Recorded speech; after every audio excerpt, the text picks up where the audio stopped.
Welcome, ladies and gentlemen, to a brand new edition of the Hockey Happy Hour right here on A2DRadio.com. I am Matt Tsutsuti along with the Darkwing, Brian Daly.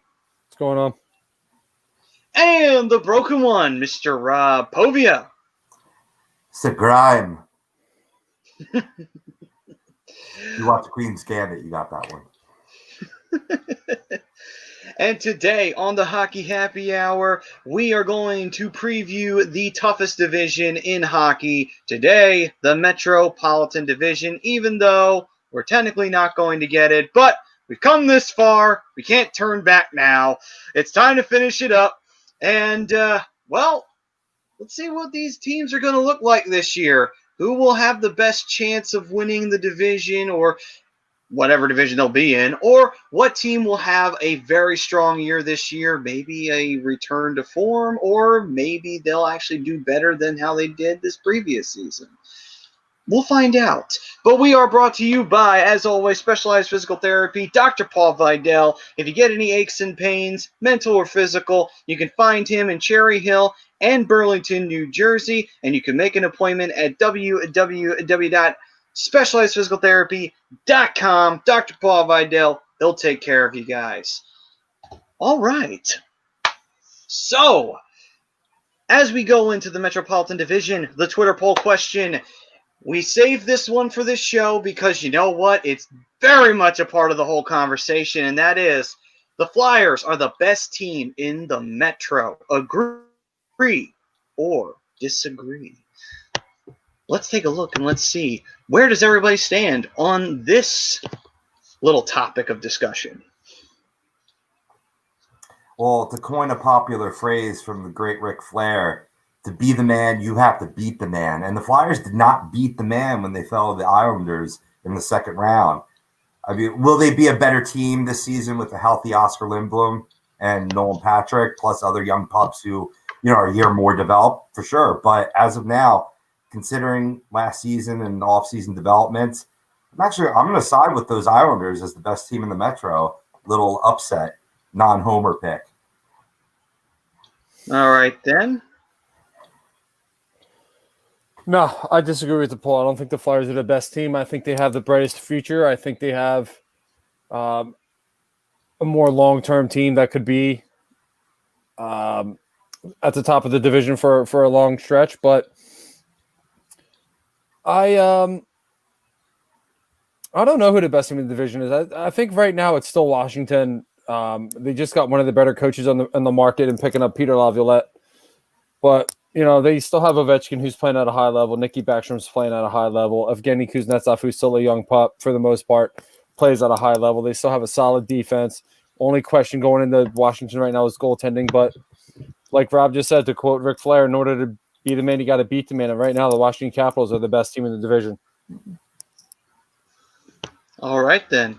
So before I answer it, let's take a look at some of the comments that have rolled in here. We've got Chuck's chiming in, greeting us. What's going on, Chucks? And we, of course, have Ritz, as always. He's chiming in saying, have a great show, boys. Thank you, Ritz. You can catch him Saturday nights in this very ring, and you can catch Chucks on Birds of a Feather. And also, Lazy Booking, Ritz likes to hop on with me and Chrome. And we've got Greg chiming in saying, my guys, what's up, fellas? What's up, Greg? And his answer to the poll question is, I #agree to the poll. Let's go. Gotta love the Flyers pride right there. Don saying, what's up, fellas? What's going on, Don? What's up, Don? He's already off to a hot start in the chat. Always is. Greg saying, it's crazy you show when Maddie has more lights on than Daly. The sad part is all my lights are on already, plus the Christmas lights. Jeez. Oh, man, that was a good look, that other show on that on Fan Friday. That was a damn good look. I was hoping that you were going to continue that. No. I think it's just the angle I'm on the couch right now. That's all. That's what she said. We got Jake chiming in. We got Jake Friel chiming in. What's up, Jake? saying, "What's up, boys? I disagree to the poll, but I think the Flyers pick up where they left off. They'll be getting Lindblom and Patrick back, which is huge. They'll finish top 3 in the division, in my opinion." I agree with that. And you know what? I'm going to be completely honest with you. I think they finish top 2. I think they'll be a top 2 team. I think they'll finish in the top spot in the division. On top of getting Lindblom and Patrick back, you got to worry about other big name pups that are getting ready to come up. Ratcliffe, Frost, Wade Allison is probably going to be in training camp this year. A few other guys. I think Cam York might be in training camp. He's having a stellar year in the University of Michigan. So you get Philip Myers back under contract. You have young defense who's going to take a step forward. Provorov is going to probably take a step forward. It's this team has an incredibly bright future. Carter Hart's going to be Carter Hart. I have a feeling defense just needs to play well in front of him consistently. And I agree with Jake. I think they finished a little bit higher, but they are definitely a top 3 seed in the division. No matter how it works out. Mm-hmm. And let's see here. We got Don chiming 58 games. So you're saying there's a chance. Woo! And let's see here. Prism saying, "What's up, Priz?" He's saying, "What's up to the triple threat? Bam Bam, Candido, and the franchise." So, which one would that be? So who would be Bam Bam Bigelow, Chris Candido, and Shane Douglas? Interesting. We'll have to figure that one out as we go along. Priz, if you have an opinion on that, feel free to share it. Let's see here. I think I got an edge on Bam Bam. Yeah, although you have to get the flames tattooed on your head. Yeah, let's see here. Oh, that's Brian's comment. My bad.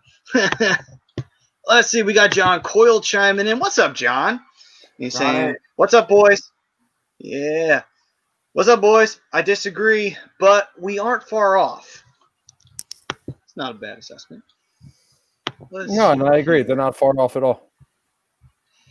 And what we got here? JP and McKerney saying, "Is this just a straight-up Flyer show?"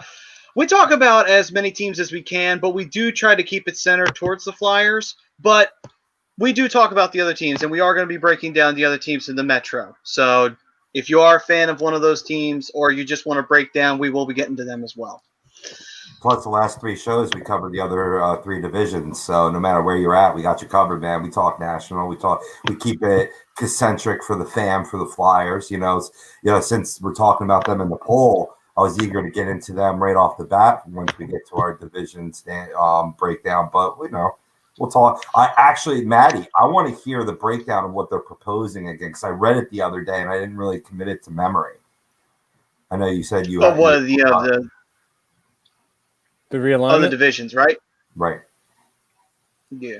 So it's essentially they're breaking it down very, very simple. Teams on the East are going to be in an East division. Teams in the Central are going to be in the Central. You're going to have a West division and a Canadian division, which I think is only just for this year, just because of COVID reasons. Well, hopefully that's going to change.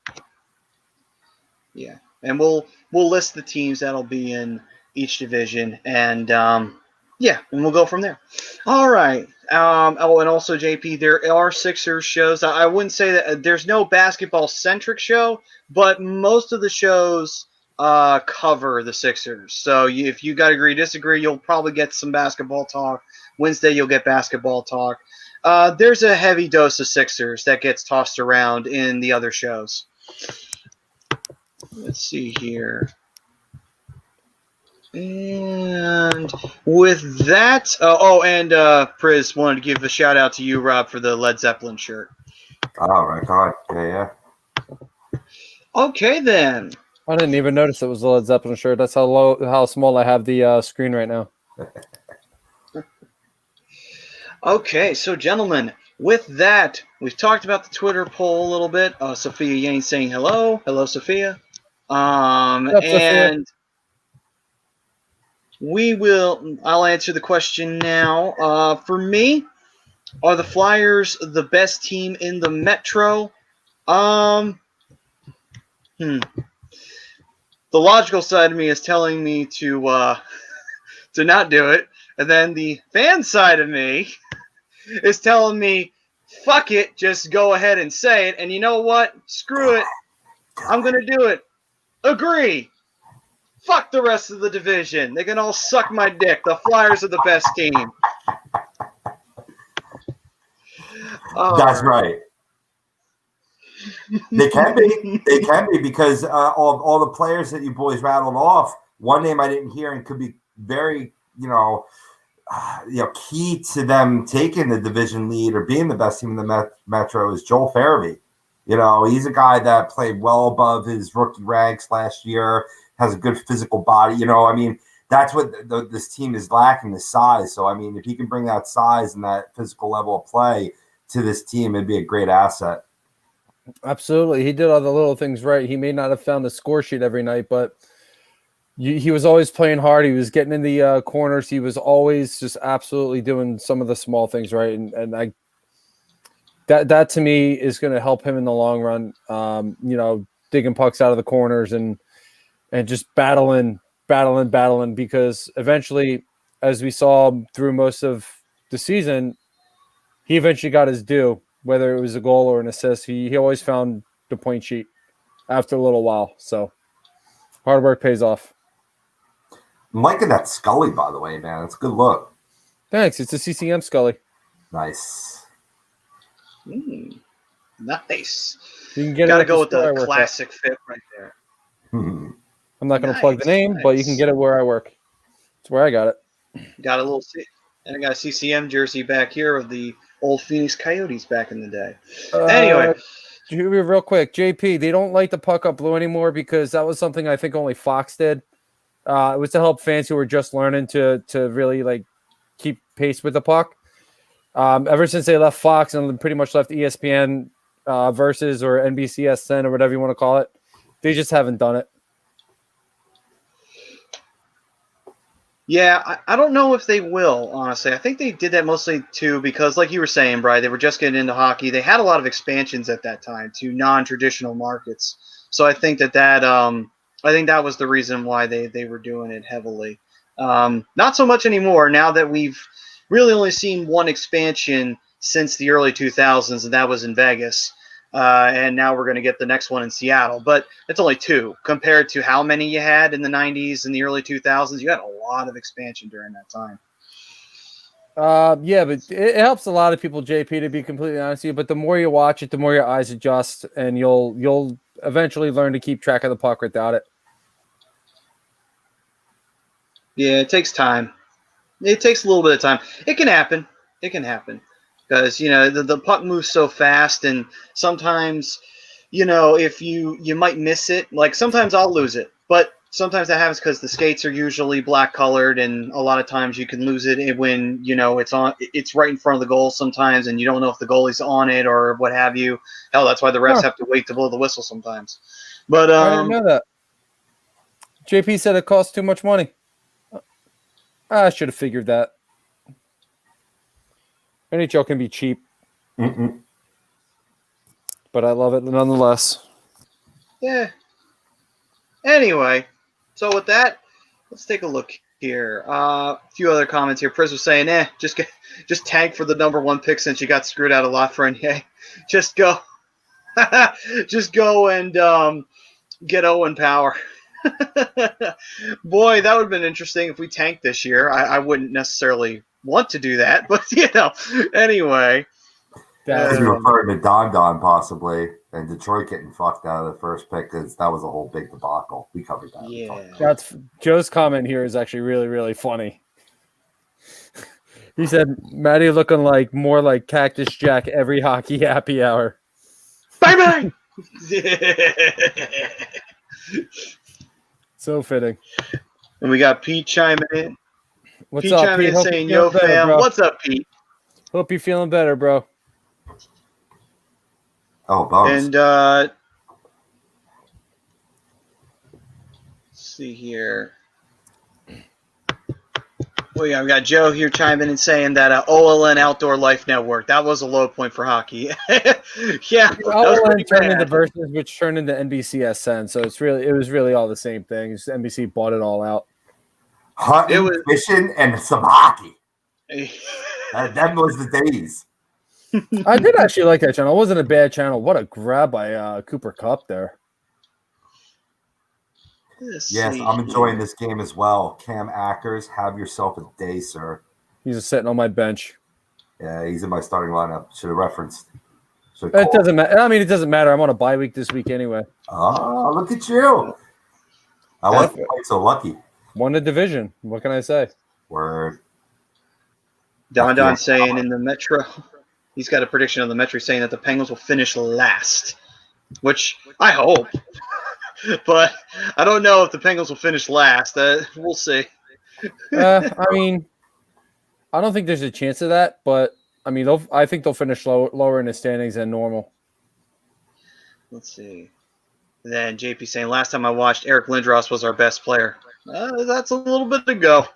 That's a little bit now's the ago. best time to jump back in, JP, man. They're starting to get really, really good, and I think they're going to be good for a long time, too. Absolutely. Okay, so gentlemen, what do we want to do first? Do we want to break down the Flyers, or do you want to save them and break down the other teams? How do you guys want to go about this? I'm good with doing them first. Let's go right into it. All right, then. Right into it we go. So, to surmise what happened in the season, the Flyers had one of the best regular seasons they had in a long time, looking like they may very well be the single biggest threat coming out of the Metropolitan Division. They, unfortunately, after being the hottest team in the NHL, COVID happened, the break happened, and the momentum died for the Flyers. However, it didn't look like that the momentum was dead completely.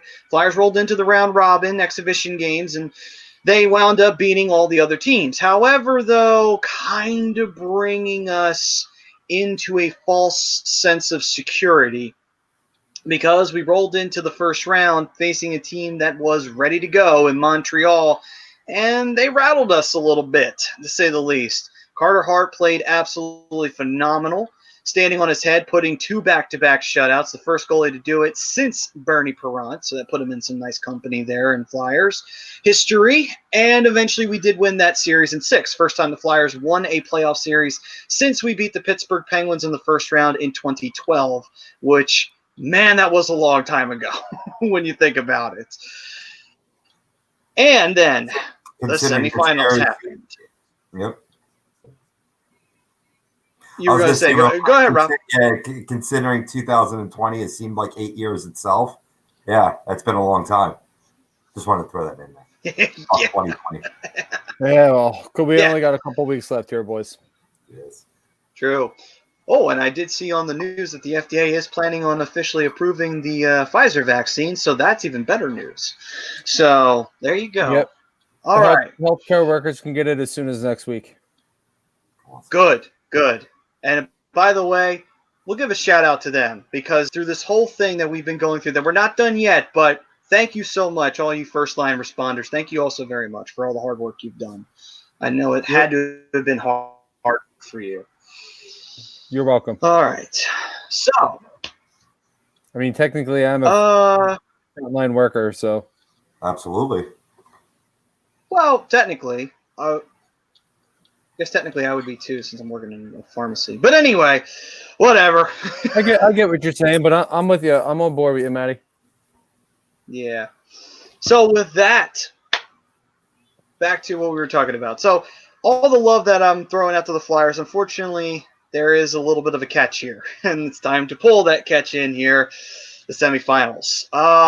There was a slight red flag that got put up in the first round. Remember when I said the Flyers got rattled? Well, the Flyers, they didn't fix that problem. It got worse.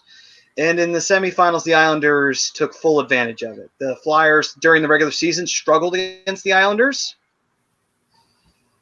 And unfortunately, so did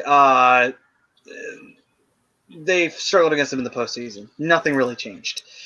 Flyers did bad turnovers. They struggled in their zone.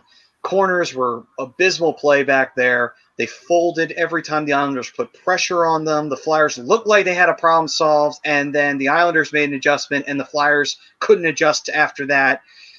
They got smothered by the New York Islanders. Now, the Flyers did show some heroics and managed to get it to Game 7 by winning all 3 of their games in overtime, which is pretty ironic. I don't ever really think that's happened before, where the Flyers had to win all their games in OT. But Game 7 happened, and the Flyers, they were officially dead. The headstone was being carried by the Islanders that had Rest in Peace Philly right on it, and they just plopped it on the middle of the ice because Game 7 was just a formality. The Flyers showed nothing, and ultimately they got eliminated. With that all being said, though, after the Flyers got eliminated, a lot of people started getting really upset. And ultimately, at the end of the day, a lot of people thought that the Flyers were overrated. I've heard you heard it from panicking Flyers fans of, oh, well, the Flyers, they weren't really that good then. It was all a fluke this whole year. At the end of the day, they're not that good. And for a moment there, I'm thinking like, damn, never seen anybody that I've never seen support dip that quickly. I mean, then again, it is Philly.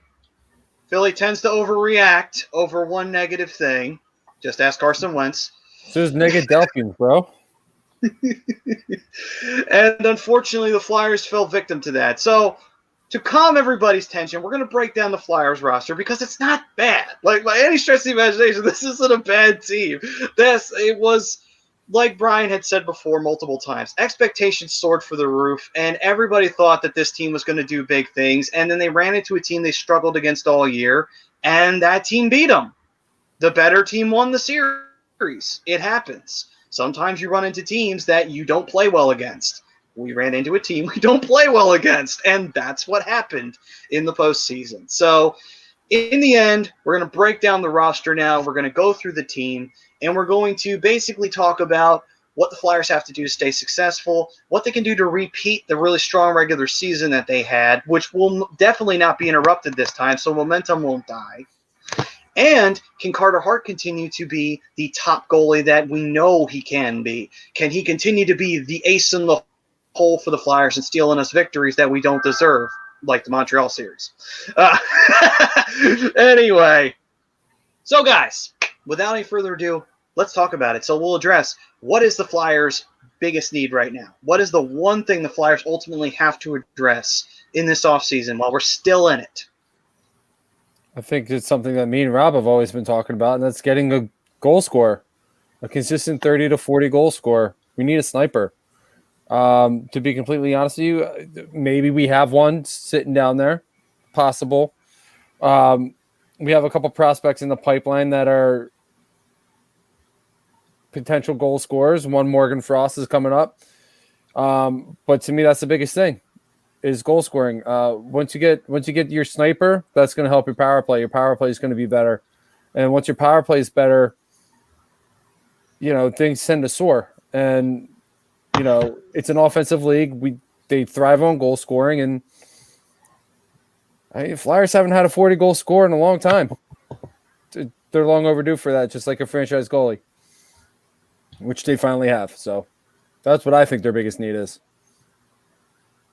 Yeah, and you said that when I was, in my period of desperately wanting Patrick Laine on the Philadelphia Flyers, it was to address that need for sniper. But beyond that, we have holes to fill on the blue line as well. Matt Niskanen's loss is going to be felt. Ask the Washington Capitals. They felt it last season. We're going to feel it this season. What could help that is within the club already, and it's going to have to come from within the club, as they're severely hampered by the flat tax that remains due to the pandemic. They did re-sign Philip Myers, which was great to lock him down. Beautifully done. And he's a guy that could step up and be that power play guy that could, has a nice strong shot from the point, as well as good two-way play on even strength 5-on-5. His Corsi numbers are quite good for such a young player. And I think on top of that, too, you're going to need Shane Gostisbehere to continue to return the form. Talk about scoring on the power play. That's what he did for this squad when he came up from the Union Dutchman. So obviously they didn't move him last year, and thankfully they didn't. With Niskanen's retirement, because one of those two players, if not both of them, going to need to step up for the blue line, both offensively and defensively, as well as newfound Flyer Eric Gustafsson, who I've been a big fan of his game, but he's not a guy that you can really rely on for that particular spot. But he'll certainly help fulfill the depth on the lower 2/3 of the pairings. No, absolutely. The one thing I'm looking forward to is, and he might not come up this year. I mean, we'll see what happens. But Cam York, he's another guy that is going to be very similar to Philip Myers, and Philip Myers' contract is actually very, very friendly. Absolutely. 2.5 per year, I believe, is what he's going to be making. Yep, 2.5 for the next 3 years, which is great. It's a very team friendly deal, especially for how good that he's going to be. But as far as Cam York goes, if things don't bode well with Shane Gostisbehere this year coming up, fortunately, hopefully he gets taken in the expansion draft over the next summer, and you can plug in Cam York, and he could be your guy to go to on the power play. He's been huge in Michigan, especially on the power play. I watched one game where he had 4 points, 3 of them were on the power play. Yep. So that's how big this kid could be, and how huge of a draft pick he could be, especially with the way things have been going with this defense. You got Justin Braun on a 1-year deal. Oh, I'm sorry, he did sign a 2-year deal. So you got Gustafsson on a 1-year deal. Sanheim got re-signed. Ghost has 2 more years on his contract. So if he gets taken, you have that open spot. Maybe you get lucky. Justin Braun may get taken. That still opens up another spot. So, I see Cam York on this team within the next year or two. I think he's going to be huge for this defense and the power play as well. I like it. We got Joe chiming in, and what was it, though, in the Flyers' 3 wins against the Isles? They absolutely dominated in OT, controlled the puck at the entire OT, and heavily outshot the Isles. What changed in OT from regulation? I say desperation, really, if anything else. It was just the pure desperation of the team not wanting to lose, knowing that if they took another loss, they'd be eliminated in the last 2 versions of overtime that they had to win, basically. And also they gave all the momentum back in game 2, and they barely won that one as well. So it was desperation. That's ultimately what it was that drove the Flyers past the Isles in the OTs. Oh, yeah, for certain. I mean, this team is classically played well when their back is against the wall. It's a resilient group, and, that has its pluses and minuses. The minuses are, why are you letting it get to that point? Why aren't you starting the game off like that? It's very indicative of some of the veterans on this team. I'm not saying that they coast, but it seems like they don't perform until they're in that desperation mode. That's for certain, Maddie. I mean, if you won't say Robbie, I will. They absolutely coasted, especially in the New York Islanders round. Where was TK the entire time? He was the leading goal scorer. He was the leading goal scorer throughout the season. Where was he? He had 1 point in the playoffs. Yeah, Drew had a bunch of helpers, and I'm okay with it, but you need him to step up and be a goal scorer. Voracek was good in the Montreal series and disappeared against New York. So you need to rely on these vets. You can't just rely on the young guys. The young guys don't have enough experience. But the fact that you saw guys like Joel Farabee step up, it says a lot about what this young team could possibly be. You saw Scotty Lawton step up. Albay Kubel stepped up. So, I mean, I don't want to say it because I've been trying to defend these guys for I don't know how long, but maybe it's time to move on from some of these guys. You keep Kevin Hayes. Maybe you move on from JVR. Maybe you try and move Giroux. Maybe you try and move Voracek. I mean, in the past, I would argue that no, because Giroux would be our best player. But then now it's been how long? And Prism says it best. Giroux has 3 goals in his last 30 playoff games, which is not indicative of a captain that put up a 100-point season. And on top of that as well, has been one of the leading examples of how the Flyers could play a game. How many times during the regular season did we see Giroux come through with a big clutch goal, and then now he disappears in the postseason? It's like, what the hell happened? I mean, you rewind it back to that 2012 run, Giroux put Crosby on his ass, and he scored a goal.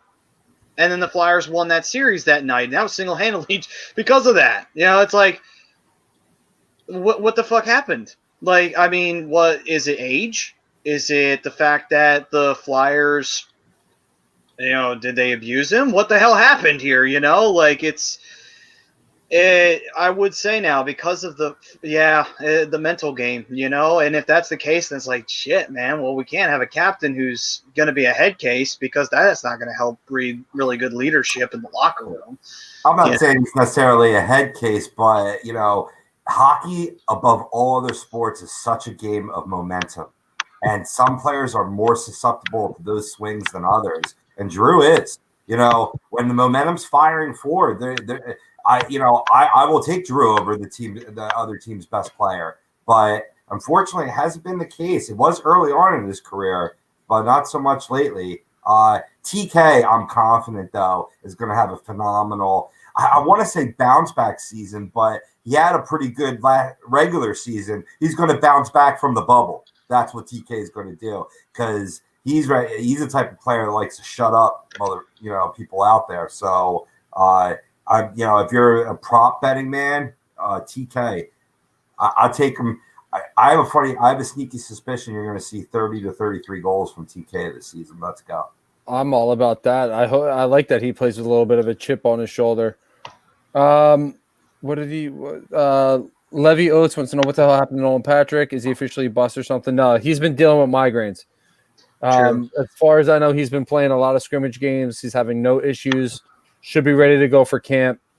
And, it's a great thing to have because you're going to have him back. He's hopefully going to be healthy. You can have Oscar Lindblom back. Hopefully he's going to be healthy. And I think those two guys, they're really going to help this team out. I think John Coyle said something about wanting a power forward, a true power forward. I think Nolan Patrick is that guy. Yeah, he's got the size. I think he absolutely can be. He's got a little bit of a wrist shot on him, which I think is great. He's got a quick release off of it. And he's a big body that's not afraid to get in front of the goalie. And that's something that hurt last year, too, that they didn't have, was a guy who would legitimately just sit in front of the net. How many times did I say during the round against Montreal? Get in front of the net. Get in front of Carey Price. He's going to block 99% of everything you throw at him if he can see it. And if he doesn't see it, he's not going to be able to stop it. Mm-hmm. And their best games in that series, and you can even say the same thing about what's his name, Varlamov. He's going to stop everything he sees too. These guys are NHL goaltenders. They're going to stop everything they see. And you got to cut off the vision. They didn't have that. Oh, I got some terrible breaking news. Yeah. Yeah, Tommy Tiny Lister, former wrestler best known from his role in Friday's Debo, just passed away today at 62. Condolences. Yeah. That sucks, man. That's a shame. Yeah, condolences to the family. JP, man, sometimes it's not that simple. I don't know if you've ever had a migraine, but that shit can completely just shut you down for the day, man, especially playing hockey. It's tough to play with a headache in general. It's tough to do anything with a headache in general. But when you have a migraine, it's a whole nother level of pain. It's a whole nother level of hurt. So and I think where his comes from is he did have a concussion. And so because of that, I think that's a residual effect of a concussion. It's one of the things that can happen. I mean, it hit Chris Pronger, but it hit him so bad that he had no choice but to retire because I think it was like 2 years after he had retired, too. He still had headache issues. He still had migraine problems from the concussions he suffered. Let's see here. Real quick, too, Joss. Yeah, he brings up a good point. I'm talking an 82-game season, forgetting that this is going to be another truncated season on account of the pandemic. So, no, TK might not get 33 goals in 56 games because that would be a phenomenal pace. But whatever the equivalent is math-wise to that, what would that be? There it is. This is a ballpark around 20 to 24. There you go. That sounds good. And we got Eileen. To be honest, though. To be fair, Levy, with the Michael Jordan comment, he said he had food poisoning. So if that's what you're thinking of, the so-called flu game, saying Michael Jordan thinks otherwise. It's brutal. It's different. You're comparing two different sports, though. It's apples and oranges, especially when you're considering migraines. If you take a hit with the headache, it's going to suck. If you take a hit with a migraine, it's game over. So, see here. So Anthony, who reacted to the Coyotes jersey, who I'm trolling now. Let's see. Anthony is saying the Flyers are soft. The young players are looking up to the vets, and the vets look at the young players and trust them like vets. I think that in the situation in the locker room, when it comes down to it, when you're in a situation, especially in a playoff series or what have you, you do need the veterans to, they do need to step up. They do need to take that leadership role. And the young players, they need to look at that situation and they need to realize that, okay, we need to step up too along with them. It all starts, it starts at the top. And the problem is that I think a lot of the veterans did disappear, and I think that's resulted in why we had such a hard time playing in the postseason. That ultimately is what happened at the end of the day. Young players, we're seeing, veteran players not getting goals, not getting big opportunities, making mistakes, and it resulted in them following in suit. If anything, the young players wound up stepping up more than the veteran players. And again, that's not a good sign. I mean, I think only maybe two of the veterans I can bring off at the top of my head that I thought really had a decent run in the postseason was Kevin Hayes and Raffle. That was it. Those are the only two that I can think of off the top of my head that had major contributions to the Flyers during their run. And Voracek a little bit. But that was it when you get right down to it. Oh, and by the way, hi, Eileen. How's it going? Just for the record, Couturier needs to step up too. He was another one. It took him forever to get his first goal, first point in the playoffs. He's another one that really needs to step up. He was just voted as the best two-way player in all of hockey, and where's he go come playoff time? Just disappears with the other vets. So, I mean, it is what it is at this point. But, we want to talk about guys who need to step up. Yep. Couturier is one of those guys too. He's too young for that shit. Yeah, you're right. You're right. And Prism saying, I'd like to see the Flyers clear JVR contract and add Mike Hoffman to help with the power play and the sniper aspect. I wouldn't mind seeing JVR take a walk. I think Hoffman's trying to go play in Europe, though. I think that's what I heard. I think you know what? I think I've heard that myself. But, but either way, if he does, he does. We've already lost Corbin Knight because he went to go and play in the KHL. So, it's like, it's what happens sometimes. Sometimes players prefer to go play over in Europe. Sometimes they feel like they have a better shot there, too. So, anyway, but yeah. Sometimes the money there. I know Carolina was talking with them. They could certainly use his services, but they don't have enough money to afford him. Much like most of these teams, you have to do some wiggling. Yeah, a lot of these teams. I was looking at salary caps. You have a bunch of teams, even just from the teams we've covered so far, that have little to no money in their cap. Yeah, you still have a bunch of guys that are out there. You might have to. A lot of these guys might have to go over to Europe to play. Yeah, just until next year. And Ricky 215, what's up, man? Let's see here. So with that, let's move forward here. That's a great comment. JP, no, I've never played that game. I'm going to have to play that now. He said, have you played a hockey drinking game where you pick a player on offense and defense, and anytime the announcer says their name, you have to take a sip of beer? No, but I'm going to play that game now. Depending on who it is and who I pick, I might actually wind up drunk after that. Possibly.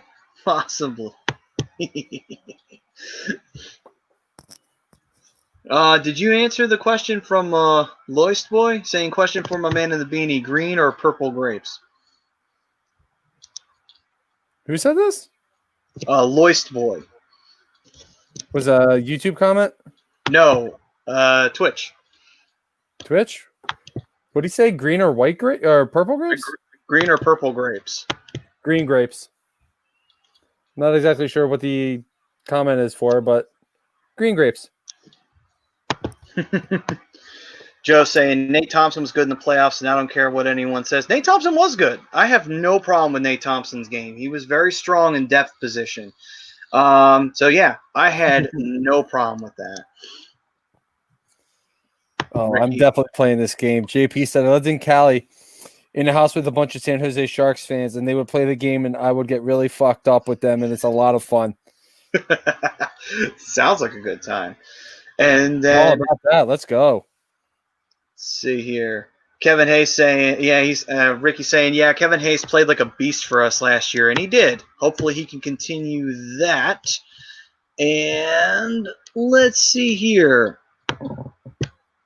And Joe saying, also, yes, Giroux didn't score, but he was on the ice for almost all the Flyers' goals. A lot of things he doesn't go on the stat sheet. But yes, Agreed. A Greer-esque performance from Giroux would be nice in this year's playoffs. Agreed. And that was one of the things I would always defend Giroux about, is he was always doing so. It's not like he just wouldn't find a score sheet. He had a bunch of helpers. I think he had like 10 plus assists in the playoffs. So he was always out there. He just wouldn't get the goals.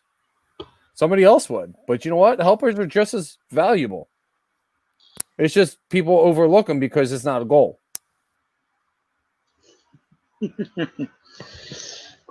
Yeah, you're right. Eileen was saying, do body shots every time the Flyers would score. Luckily, if you were playing that in this year's playoff, you probably wouldn't have to do it all that much. It depends. Who am I taking the body shots off of? That's a very good question. Let's see here. So, with that... Because if it's Rob or Maddie, I'm out. Yeah, I would agree. If it's all three of us, we would be like, no, we'll settle with just taking this shot. I'm good. I'd rather not do a body shot. If I got to take it off of one of you guys, I'm good. I don't blame you. Yeah, I think it'd be best we avoid that one.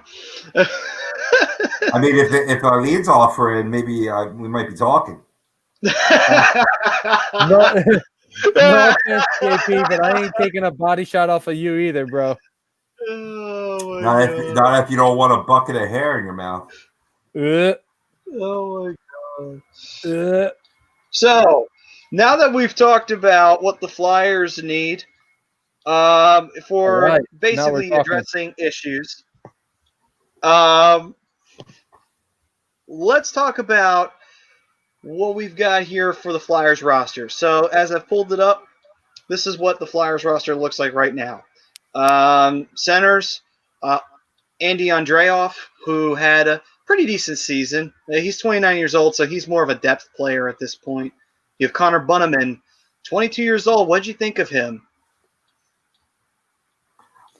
I liked him on the fourth line. You know, he's a quality player. He's a guy that could help soften the blow of losing Tyler Pitlick. He played very well in spots during the regular season, especially during that nice run that they had, which, you know, hopefully will not get interrupted this go around. Yeah, I'm okay with him. He was just a gritty player. That's all he is. He's just a fourth line guy. He spends most of his time in the AHL, not doing too much, but you know, he's a gritty guy. He plays with physicality. He'll get in your face, drop the gloves if he needs to. He's not going to be a guy who's going to get you much production. So,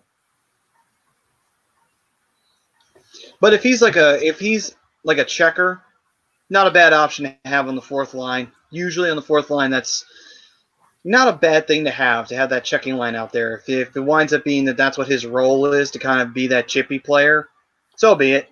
You know, you need guys like that. You know, obviously, don't need a fighter. We're past the days of the enforcer, but you do need still chippiness. You still need that. Give me Connor Bunneman. He's a little bit younger, and I think he's got more of an offensive upside than Andreev does. Yeah. All right, then. So let's see here. Coots. So, Bri talked about how he disappeared in the postseason, and he is not wrong. You guys think he has a bounce-back year? I think he does. Regular season, I think he's going to be fine. It's just my concerns with him are postseason. I feel like this is the second postseason that he's had that he hasn't really shown up for. And it's a little concerning for me, especially for being a nominee 2 years running for the best two-way player in hockey. Well, I would say, the last time the Flyers were in the postseason before this previous run, he did contribute in the Pittsburgh series, and then the following year, the Flyers didn't make it. But, I would say that this year, the disappearance does concern me, though, because, yes, he does play a strong two-way game, but he can score, and he does have a nose for the net, and we've seen it during the regular season. So, yeah, it is a little concerning because you don't want to make that a trend moving forward. Of all the Flyers, though, I'm most confident in him rebounding from that because, let's face facts, he gets a lot of his goals in the dirty areas. Those come and go. They're kind of streaky like that. And to Joe's point, he was talking about Giroux, but Couturier was a guy that was doing a lot of behind-the-scenes stuff during these playoffs. That's why I argued while the playoffs were going that he didn't exactly disappear. He's usually used to take away the best player on the other team. That being said, and I think Chrome said it back then, and Brian's saying it now, you do got to light the lamp. You do have to contribute if you're going to be a Selke-esque player, and you are the Selke trophy winner this year. You got to, two ways. So it can't be just one way. So I get it. But he does contribute, though, off the score sheet. No, he absolutely does. But, the guy who's been to the 30-goal mark the last 2 years, he's just – you expect more out of guys like that, I guess, is what I'm really trying to say. Yeah. Like, the expectations are higher. Yeah. So, same thing with TK this year, especially in the postseason. Just absolutely disappeared. He's sitting there, having fun, going back and forth with players, chippy players. Bro, like, really? Get on the score sheet. Stop trying to pick a fight and get under player's skin. You're the leading goal scorer. You're the leading point getter on the team. Where are you at? Wait, consistently missing the net is where he was at. Missing a lot of things. Yeah. And Eileen, you have a good evening. So let's see here. Moving forward. Next up, Morgan Frost, 21 years old. He showed something this year, and it looks like he may very well be here to stay come this season. I'm excited for this guy. I can't wait to see this kid more often. If it's official where he's playing every single day on the roster, then it's like good. Love to see him get some offense going. It seems like that's where he's going to be heading to, and they'd be like, ooh, cool. We have a really good goal scorer that could, maybe he can be a second liner, but if he winds up on third line, that may not be the worst thing in the world for him, where he can get some better matchups. Right now, I'm really looking forward to this kid. I really, really hope that he continues to prosper for the Flyers, and hopefully we get to see more of him this year.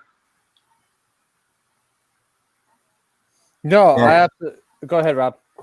Just real quick, he is putting on the size. I'd like to see him get a little bit bigger. He's at 185 currently at his 6 foot frame. But other than that, the skill set's there. What you got, Brian? I love this kid. I think he's got so much potential, and I think he actually spends the whole year on the roster. And I think you're not going to see him put up 130 points like he has in the juniors, but I think he's seen put up 30 to 40 points this year, and I think he's going to be a part of the resolution and come playoff time. He's just so good at creating offense.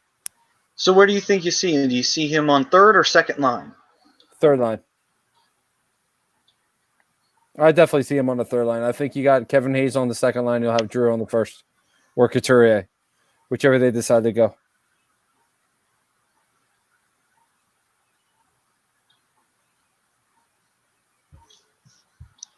Feel the same way, Rob?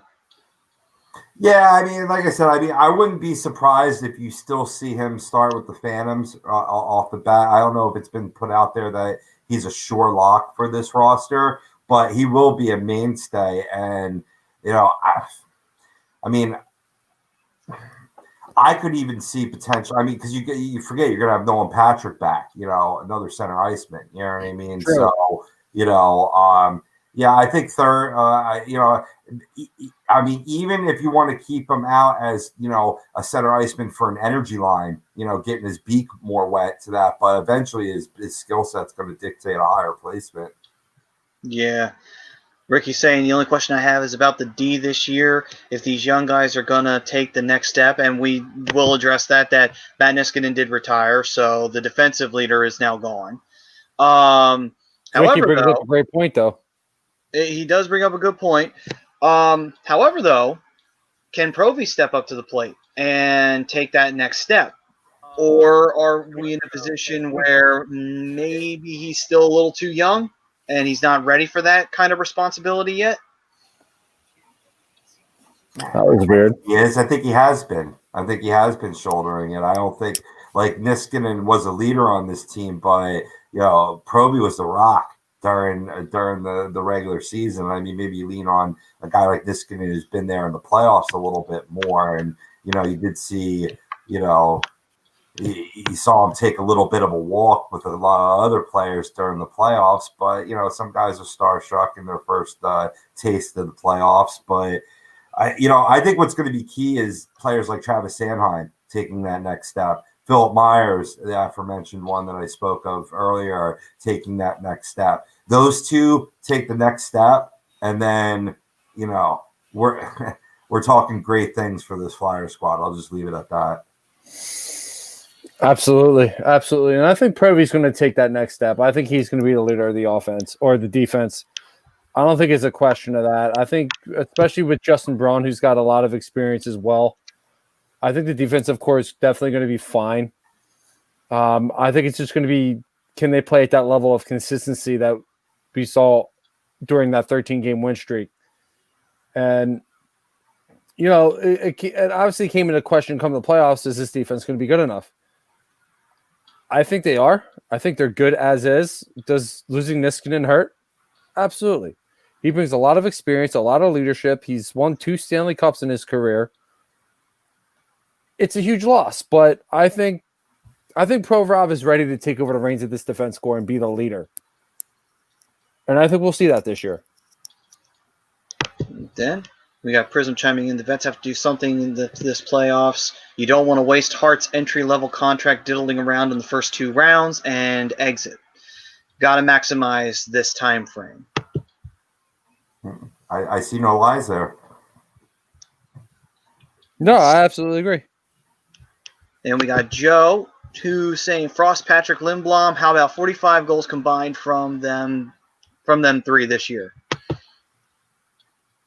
Yeah, that would be very doable. That'd be great. A very welcome addition. And that's like guys that you didn't have to go out and go sign to add to to spark up this club.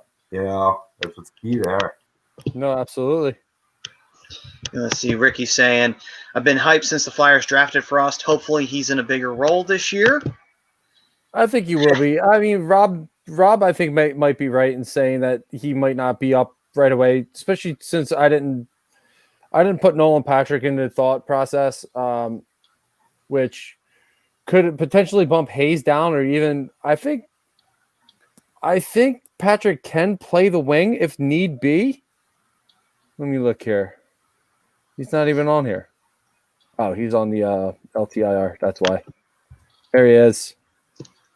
Yeah, he could play right wing, so you could always put him on the right wing too. So, I mean, we'll see what happens. There's a bunch of different things that you can do with these guys these days, because a lot of them have multiple positions they can play. The only one right now that could be an issue is Kevin Hayes. He can only play center.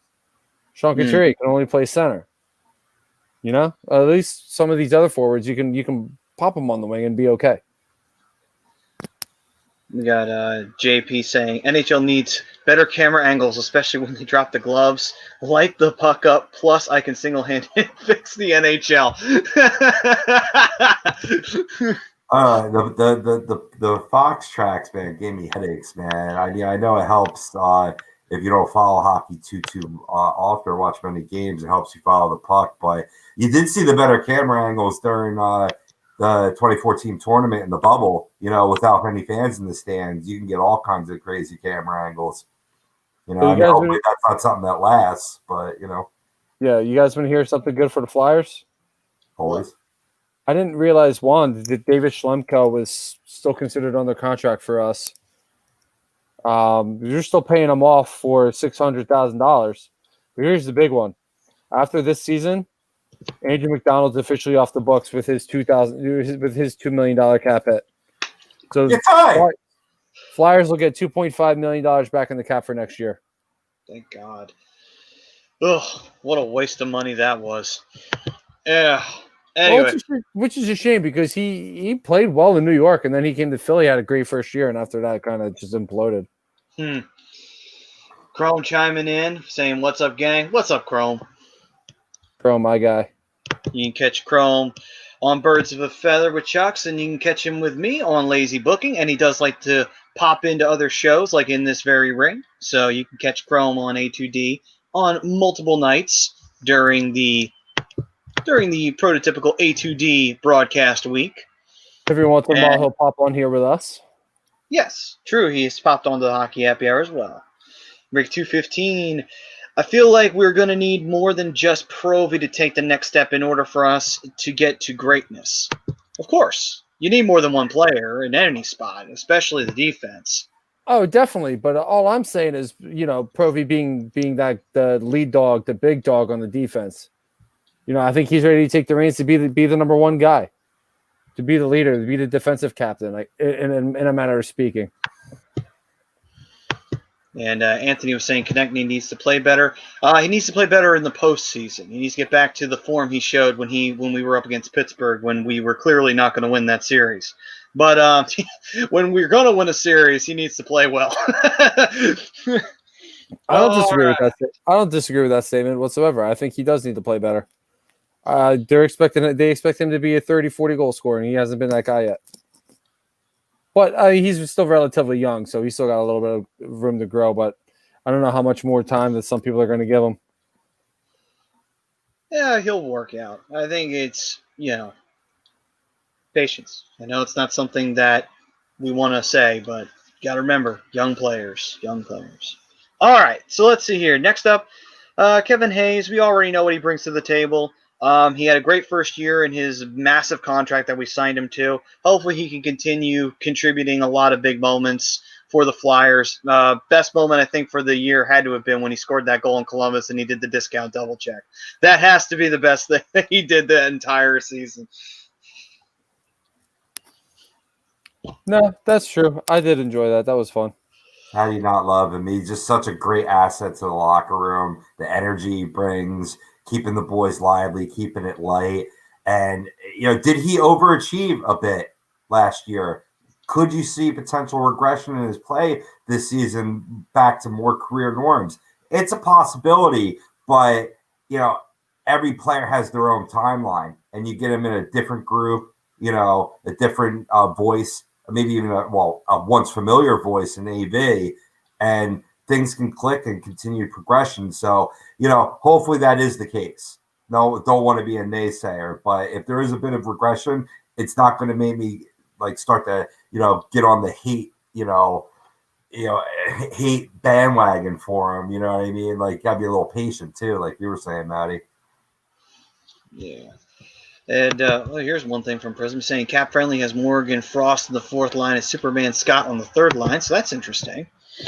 I'm good with that. And ironically enough, we were talking about Konechny and Lawton. So Konechny's next. And he's 23 years old. He's 23. So calm. Yeah. It's all right. He's 23 years old. There's plenty of time for him to have a tremendous breakout year. It's okay. It's all right. He'll be fine. All right. Next up, Scott Lawton, 26. I'm shocked he's that young. I feel like we've had him forever. But man, I love Scott Lawton's game, and the reason why I'm going to highlight Scott Lawton a little bit more with Konechny is what you got with Konechny. We weren't sure what we were going to have with Lawton, and he did have some injury problems. He was snake bitten. He had times where he had open shots at the net. and somehow a goalie would make a ridiculous save on him or something. It's like, this poor guy had no puck luck at all.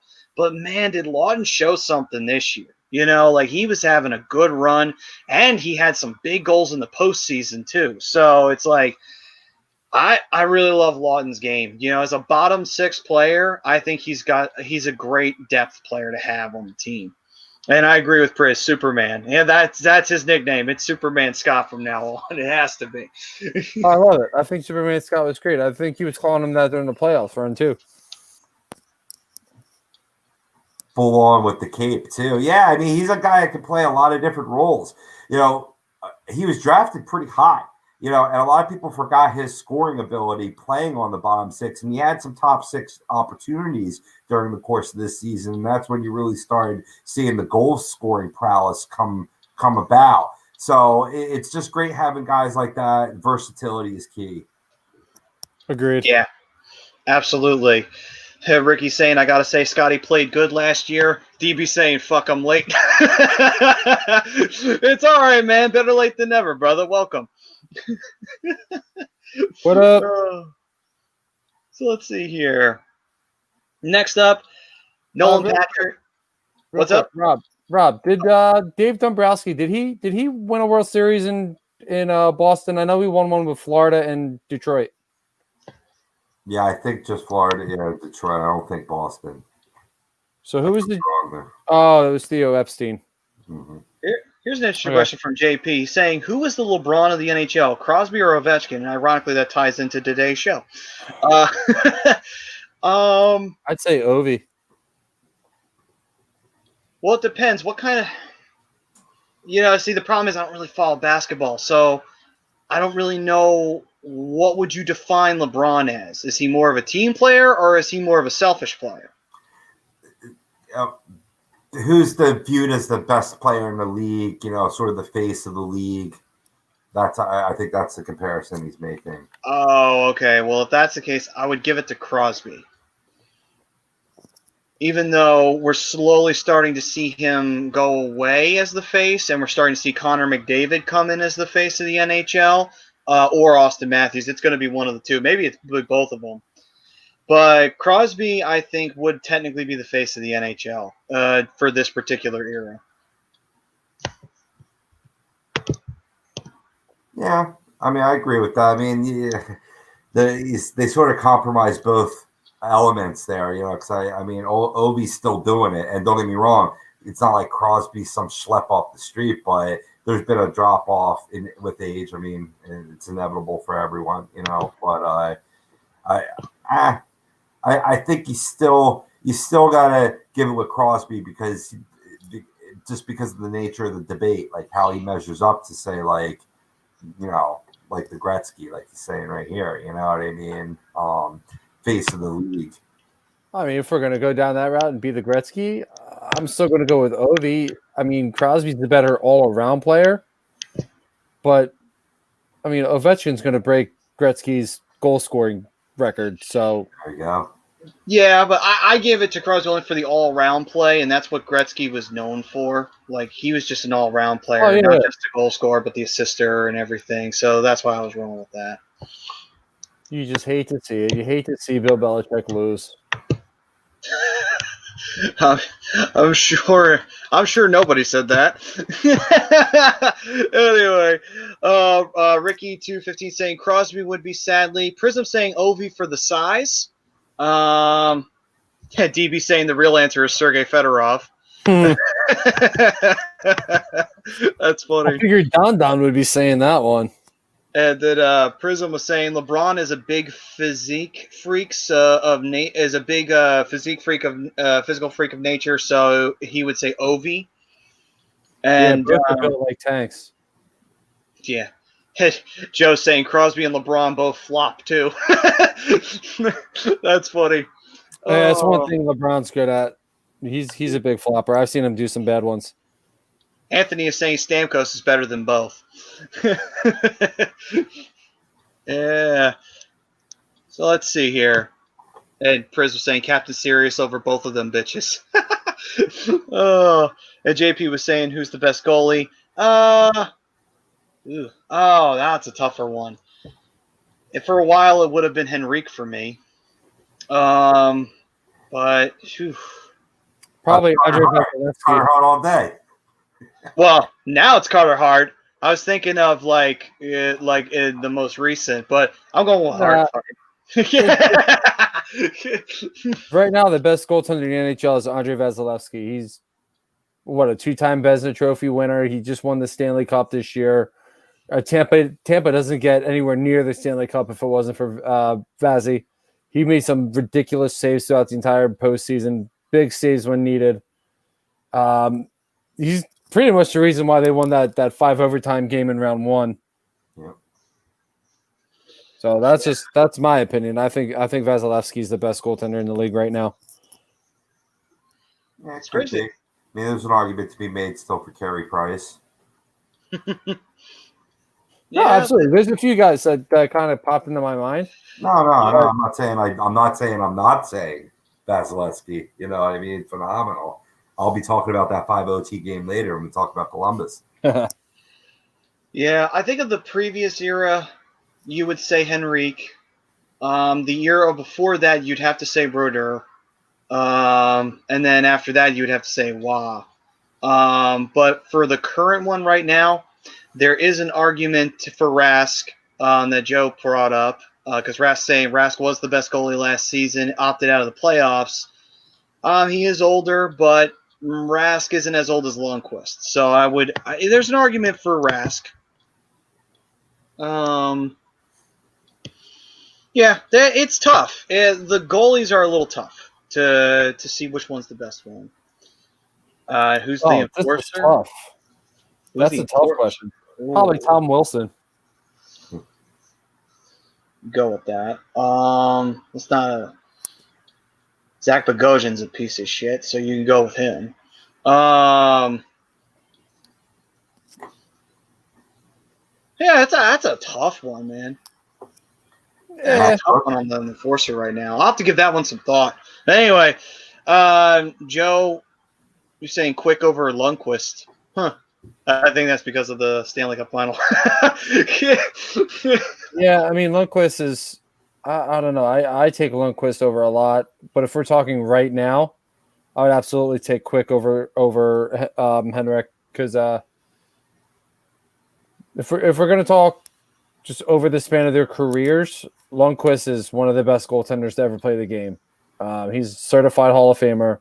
He would have absolutely been a first ballot Hall of Famer if he won a Stanley Cup, but that's not going to keep him out of the Hall of Fame. I don't know if Jonathan Quick honestly truly gets there. Not saying that Jonathan Quick has been bad, but I don't know if he gets there. He's kind of fallen off big time, especially with the rest of that team. Anthony was saying, what about Holtby? I feel like Holtby kind of falls into the same category as Quick. Bit. Yeah, I mean, he won a Stanley Cup a couple of years ago. I mean, he's a bit streaky. That's my biggest problem with Holtby. He's either going to be really good for a couple nights or he's going to be really bad. And I think that hurts him more than it helps him. Here's I'm saying, Hasek over Brodeur 100 out of 100 times. He kind of sold me on that. I'm not going to lie. We had a discussion about that a couple weeks ago, and he threw some stuff at me that I didn't really know about Hasek. So maybe Hasek is the best of all time. But that's a debate for another day. It's interesting. Actually, I'm trying to think. Did they face off during the postseason? Did the Sabres ever draw the Devils? I don't think they did. I don't think they ever faced off with each other. I'm sure they did at some point. They may have. They may not have. I'm not sure though. But we all know that Brodeur did face Wah in the Stanley Cup final. But anyway. So let's see here. Moving forward, turn this one around. Back to the Flyers here. Nolan Patrick, obviously, we hope that he is able to play full-time. He's 22, so it's not exactly like we have to panic about age-wise. If he comes back and he's ready to go, absolutely. It'd be badass if he can. It'd be really, really great. Yeah, to the point of the commenter that was asking about earlier on the show, whether he's a bust or not. I mean, he kind of does have a point, because before the migraine issue, Patrick's play was spotty. It wasn't as lofty as quite the organization was hoping for with such a high draft pick. But yet again, he's young. Maddie said it, 23, a lot of time still to develop there. So I'm not ready to call him a bust yet. But, you know, he's getting in that territory where it's you got to start to prove it. No, I'm with you. And you know what? It was an unfortunate season for him last year where he didn't play at all. But, you know, the point of last year was to get him healthy, get the head right. And, you know, Andrew Shaw is another guy who's still suffering from concussion issues from a couple of years ago. And he knew he wasn't ready for last year. So the one thing he did that I thought was great was, you know, he kept telling the doctor said he could play, and he's like, I'm not feeling right. I'm not feeling right. I'm not feeling right. So he sat out a little extra longer just to get the head right, get the brain right, get the brain healed. That's the important part. You know, once the brain's healed, especially from a concussion, you know, it's good. And a lot of times players come back before they're actually ready, because hockey players are ridiculous, and they're always trying to just, you know, Rich Peverley is a guy who legitimately died on the bench. And his biggest question was, when can I get back out on the ice? Clint Malarchuk had his throat slit in the ambulance on his way to the hospital. Said, hurry up, get me stitched up. I need to get back for the third period. You know, these guys are savages when it comes to, you know, team first. They, you know, it's just the mentality that they have. And you know what? I think it's great that Andrew Shaw and Nolan Patrick, you know, are taking their time coming back. And I think they did it right. And I think you're going to see Nolan Patrick take a little bit of a step forward. But like you guys are saying, 23 years old, he's still got a ton of time. But I think he has a better season this year than he did in his rookie year or second year. JP, to me, it all depends on who you talk to and what the Flyers' goals are this season. For me, it's definitely, I think it's the Eastern Conference or bust for me. I would agree. I mean, you get to the semis this year, you know, now you take the next step. Next step is third round, you know, Eastern Conference Finals. You don't have to win it, but you can at least get there and have a strong showing. Then it's like, okay, you're still taking steps in the right direction, you know, progress. Exactly. And I mean, it's not time to win now or else. I mean, there is a young team here. I mean, you want to optimize the time to Hart's entry level contract to Priz's point. You want to, Jake and the rest of the vet crew isn't getting any younger. So, I mean, you want to maximize while they still have years to play there. But there's just so much reinforcements. This team is drafted exquisitely well over the past 4 to 5 seasons. Yeah, true. Unlike Howard. And we got DB saying, Joe. we got DB saying, Joe. what do you think about the rumor of Bettman paying for private COVID vaccines for all players involved with next season? If he can pull that off, then wow. I mean, at least we can take solace in knowing that none of the players will get sick. At least we can take that and, you know, be a little comforting of knowing that if they have to travel. But I don't know if he could necessarily do it, though. You know, that's the question. Can he? Can he not? You know, sounds like that'd be a shady thing to do. Well, I mean, the vaccine's coming out next week anyway, so we'll see what happens. There's still some time. They're not planning on starting the season until January 13th anyway, which I'm excited about. I need my hockey back. True. Gotta get that fixed. We're all junkies of it here. I have nothing to watch.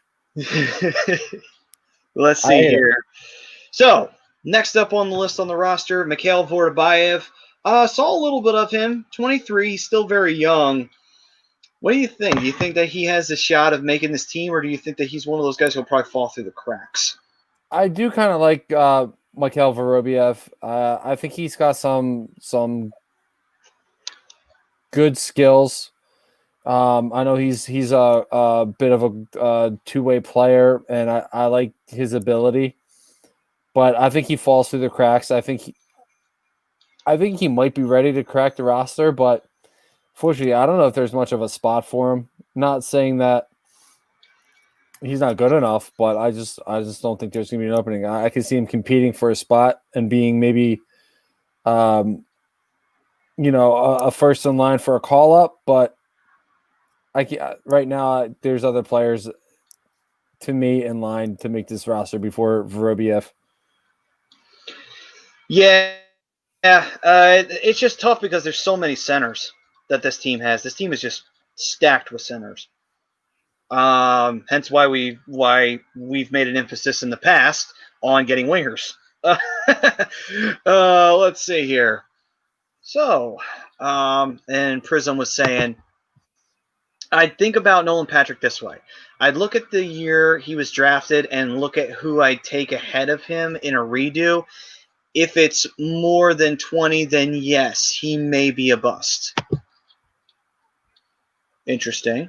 I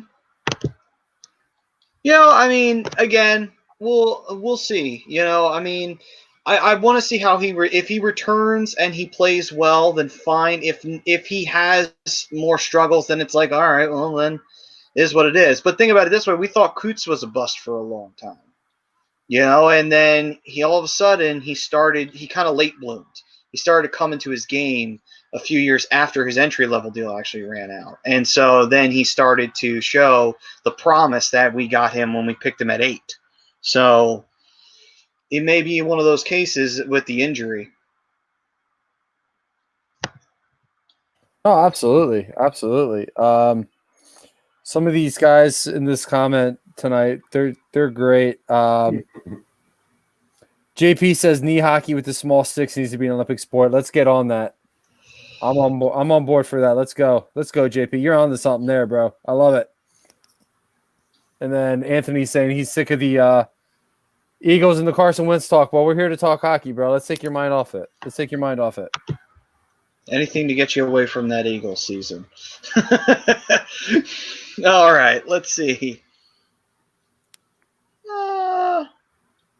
Let's see. So next up, we got left wingers.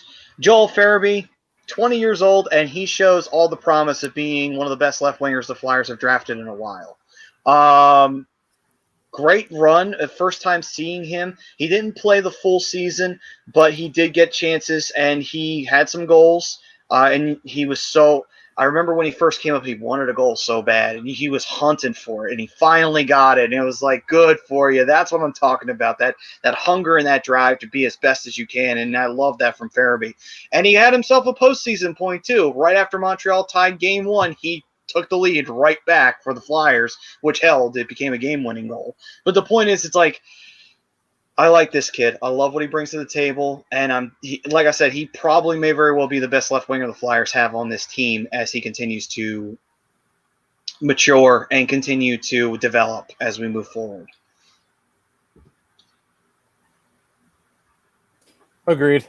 Why isn't this working? Oh, there it goes. Just another couple comments here. Anthony says roller hockey should be on TV again.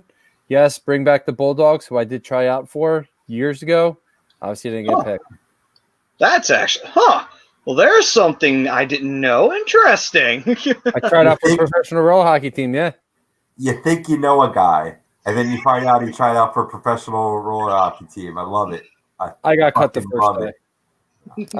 first day. They called me not even an hour after the game and the tryout, and they're like, "Yep, we're gonna go in another direction." I'm like, I figured as much. It's all good. No worries. No bad feelings. I'll see you next year. The league folded a year later. So, life. Pretty much. Oh, and Ricky's saying Joel reminds me of a young Coots, which if the two-way play picks up on Joel's side, then yeah, it's possible. But again, I still think he's probably gonna be the best left winger we've got.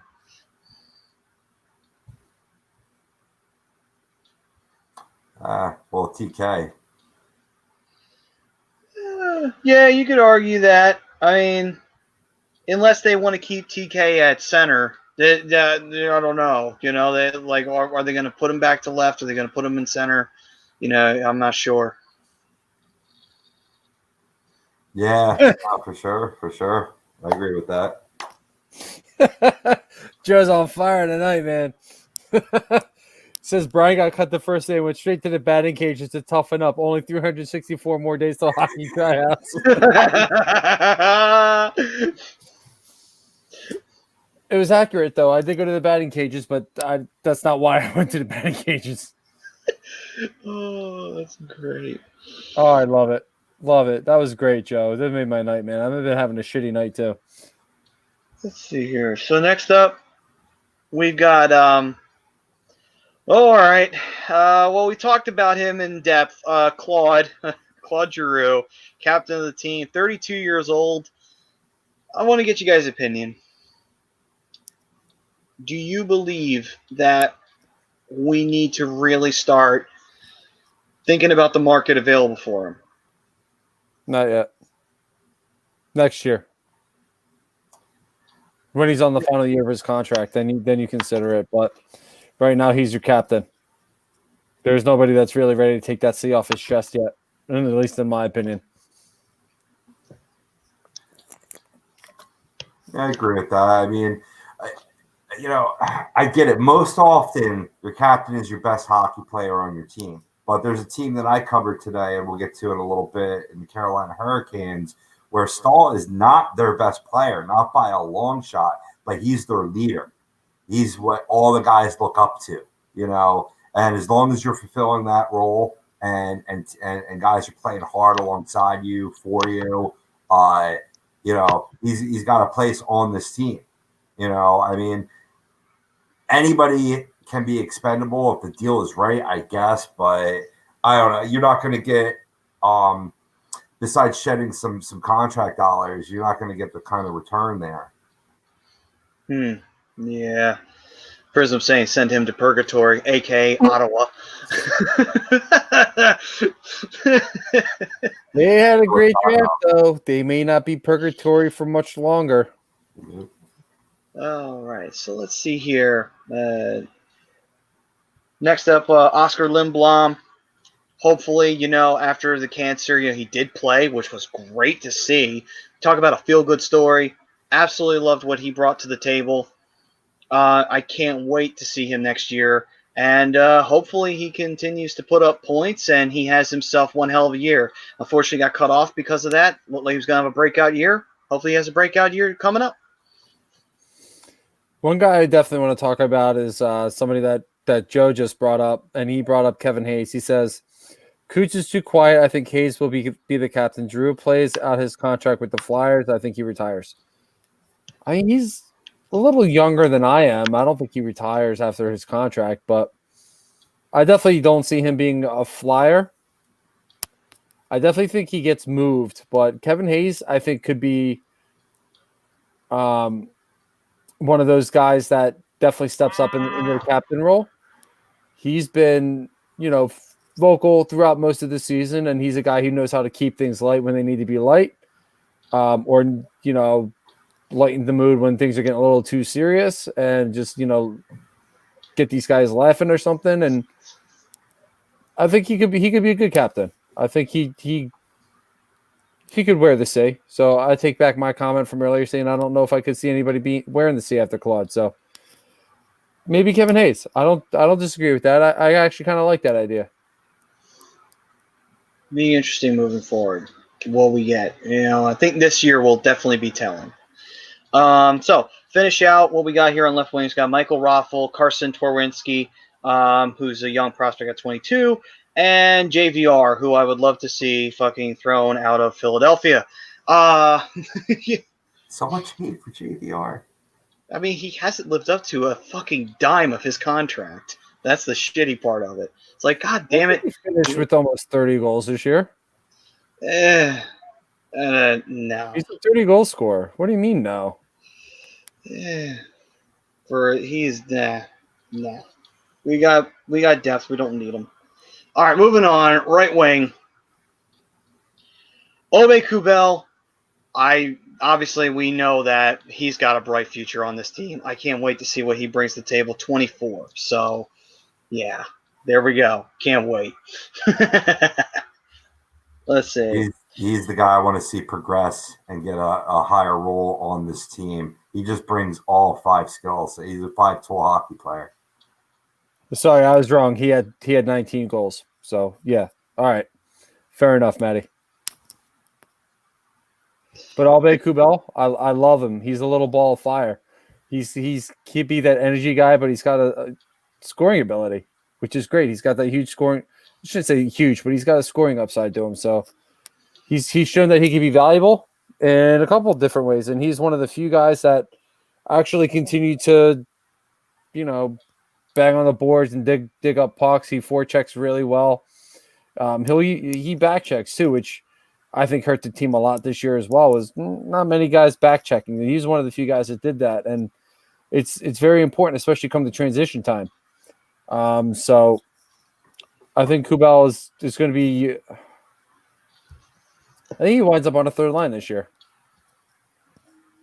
To start, I think he winds up on the fourth line at some point too. But I think overall he'll play a lot of time on the third line this year. Yeah. Got Sweeps chiming in. They say, "What's up, pimps? What's up, Nick? What up, Sweeps? What's up, Sweeps?" Catch him over at Agree to Disagree on Sundays. So next up, they have Tyson Forster here. I don't think he'll make the team though, but it'll be interesting if he can. Would be interesting, but I don't think so. No, he doesn't make that team. David Kasha, who I'd like to see a little bit more of. Hopefully he can contribute something. And then Jake Voracek, there's been debate on him possibly being the guy we give away to Seattle, or maybe he's a guy that you think about trading. But for now, I'm going to kind of put him in the same category as Giroux. You kind of almost have to wait and see what they do this year. And, if Voracek winds up being a liability, all right. But I don't know. He didn't seem like as much of a liability this year as he's had in the past with some of those issues that we've seen from him in the past.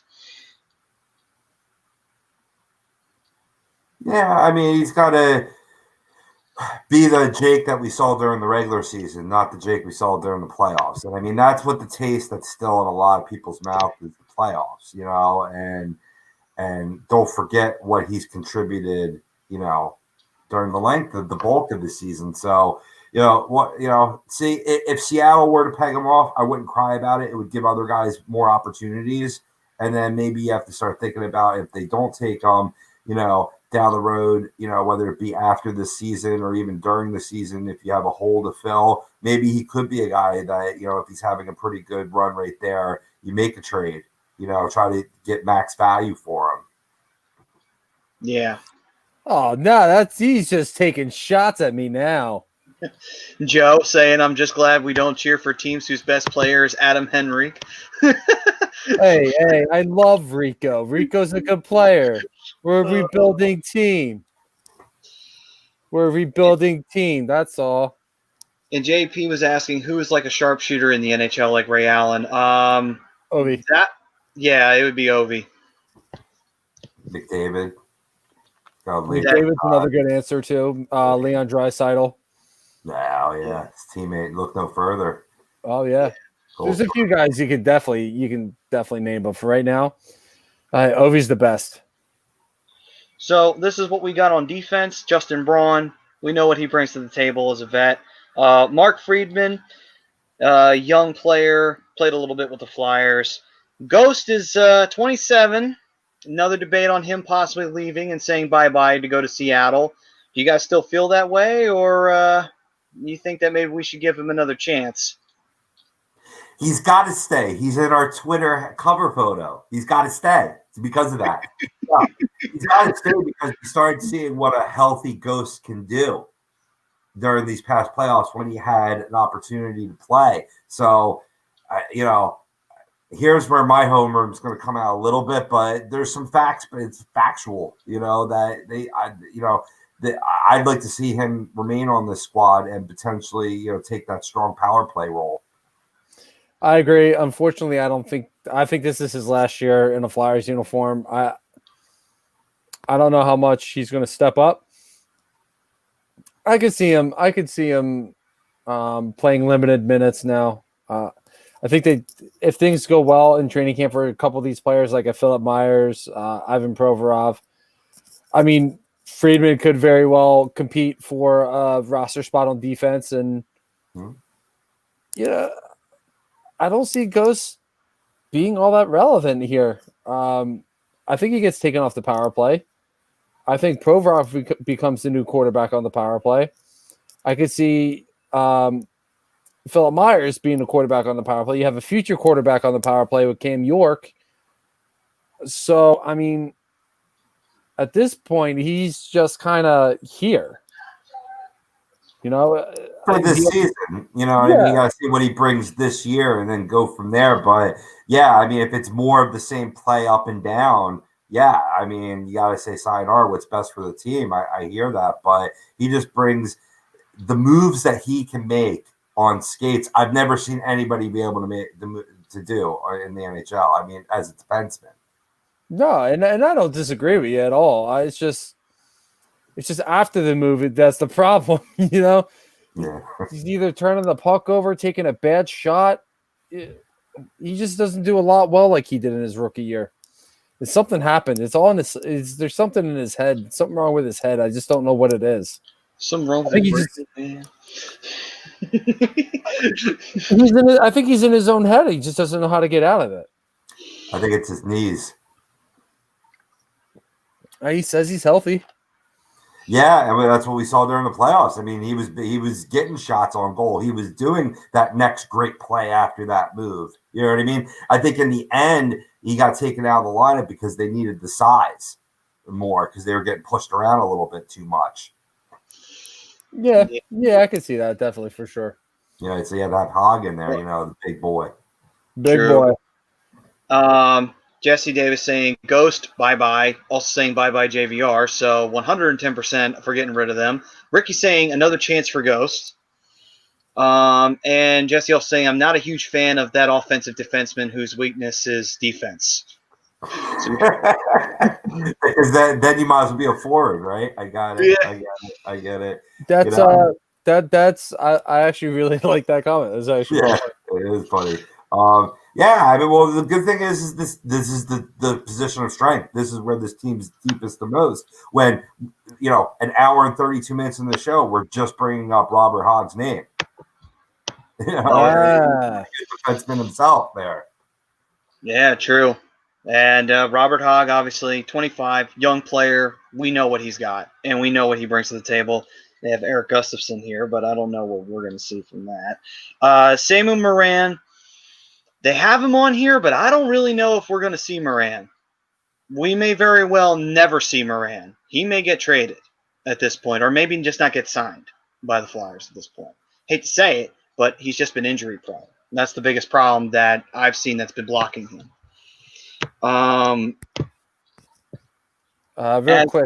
Real quick. Joe says, I don't think the Oilers will ever win a cup when Draisaitl and McDavid make up more than 25% of their cap. I don't think they're going to ever win a cup without having any kind of depth. They're like 80% of their offense. Yeah, pretty much. Nugent Hopkins isn't the player that he used to be. Zach Cassian's a piece of shit, and really nobody else.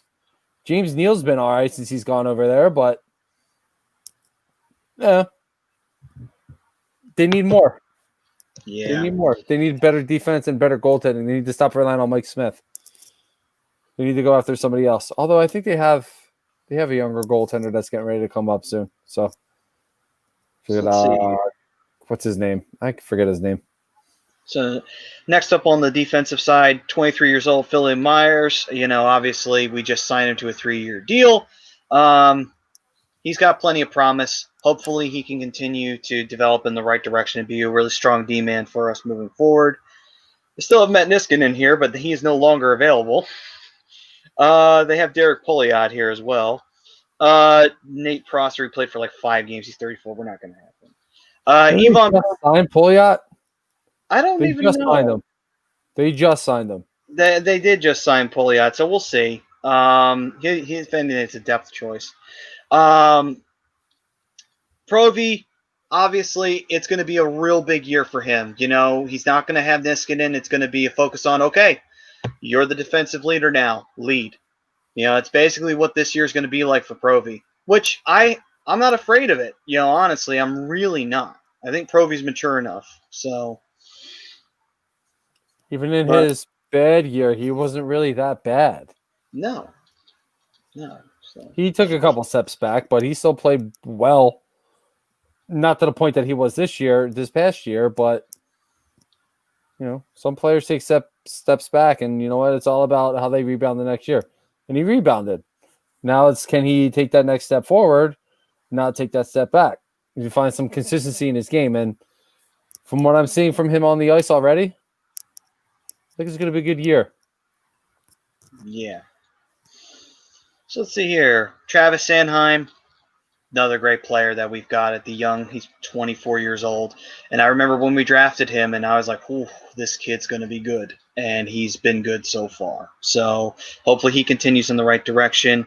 Tyler Witherspoon, who only played a few games. And next up, goalies. Alex Lyon being third string. He's 27. Obviously, Brian Elliott, Moose, he got re-signed. He's 35. Do you see Moose continuing after this year, or do you think Moose will probably hang him up soon? It's what, 36? Going to be 36? Yeah. I might consider it, unless he wants to go cup chasing. Yeah, I think this might be. I would hope that he finishes as a Flyer. That'd be nice. Yeah. Yeah, it would be. I mean, so I don't mind Moose. He's been solid as a backup. So, I mean, if he wants to stick around, no problem here. And then obviously our starters, Carter Hart, we don't need to go into depth with what he brings. We know exactly what he brings to the table. And anybody questioning what he brings to the table based on the tail end of last year's playoffs, I mean, I don't get why you're questioning this kid at this point still. I mean, Ferd was the youngest goaltender to throw up back-to-back shutouts when your team wasn't really playing very well in front of you. That tells me all I need to hear, especially in his first playoffs. The kid studies the game. I know I'm going to defense about my son, but he's my boy. And, you know, just seeing him up in the stands, you know, practicing the movements, you know what I mean? He's just such a student of the game. They're blessed, absolutely blessed. No, yeah. Absolutely. The kid's a workhorse. He's always out perfecting his craft, you know, whether it be his side to side, his positioning, his ability to start, you know, peeking through screens and all that other stuff. So he does nothing but perfect his craft. The kid's good. The kid's going to be great. And you know what? His work ethic is going to be the reason why, because the kid wants to win. He's a winner, and you can see that he's got that Mamba mentality. He wants to be great, and you know, as long as he keeps working hard and you know, figuring out ways to improve, realizing he's never going to be perfect, Carter Hart's going to be one of the greats, and he'll win a couple cups for the Flyers. Ooh. So real quick, I want to address this. Joe's saying, I feel you're attacking me for not having full confidence in Hart than the Flyers. No, man. We're not attacking anybody. You know, we understand what it's like to have a goalie that we think is going to be the next big thing, and then they drop off. We get it. Totally do. Just that Hart's a project, and the project looks like it's going in the right direction. And that's why we have a lot more confidence in him, you know. And understandable, though, to be afraid of the possibility that, you know, we get a bust. I understand that. Believe me. Do you have every right to be scared? Flyers have plenty of history of making mistakes at goal. They really do.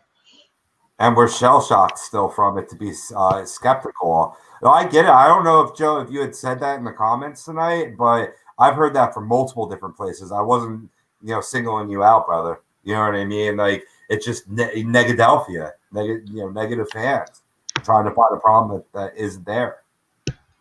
That's what they do best. The team could go 81-1, and they'll bitch and complain all about that one loss, just because they can. I hate this city sometimes. All right. So we do have to steer away from the Flyers. We'll do a quick breakdown of what we got here for the teams here, little notes that we picked up on research and key players we have for them. Just give a quick summarization of what we think is going to happen with these teams moving forward. So I'll start things off, and I will start with Pittsburgh. Main question, is the window closed? That's the main question for Pittsburgh here. So this is what they did in the offseason. They traded Patrick Hornquist. They received Mike Matheson. They traded a first-round pick, and they received Kasperi Kapanen.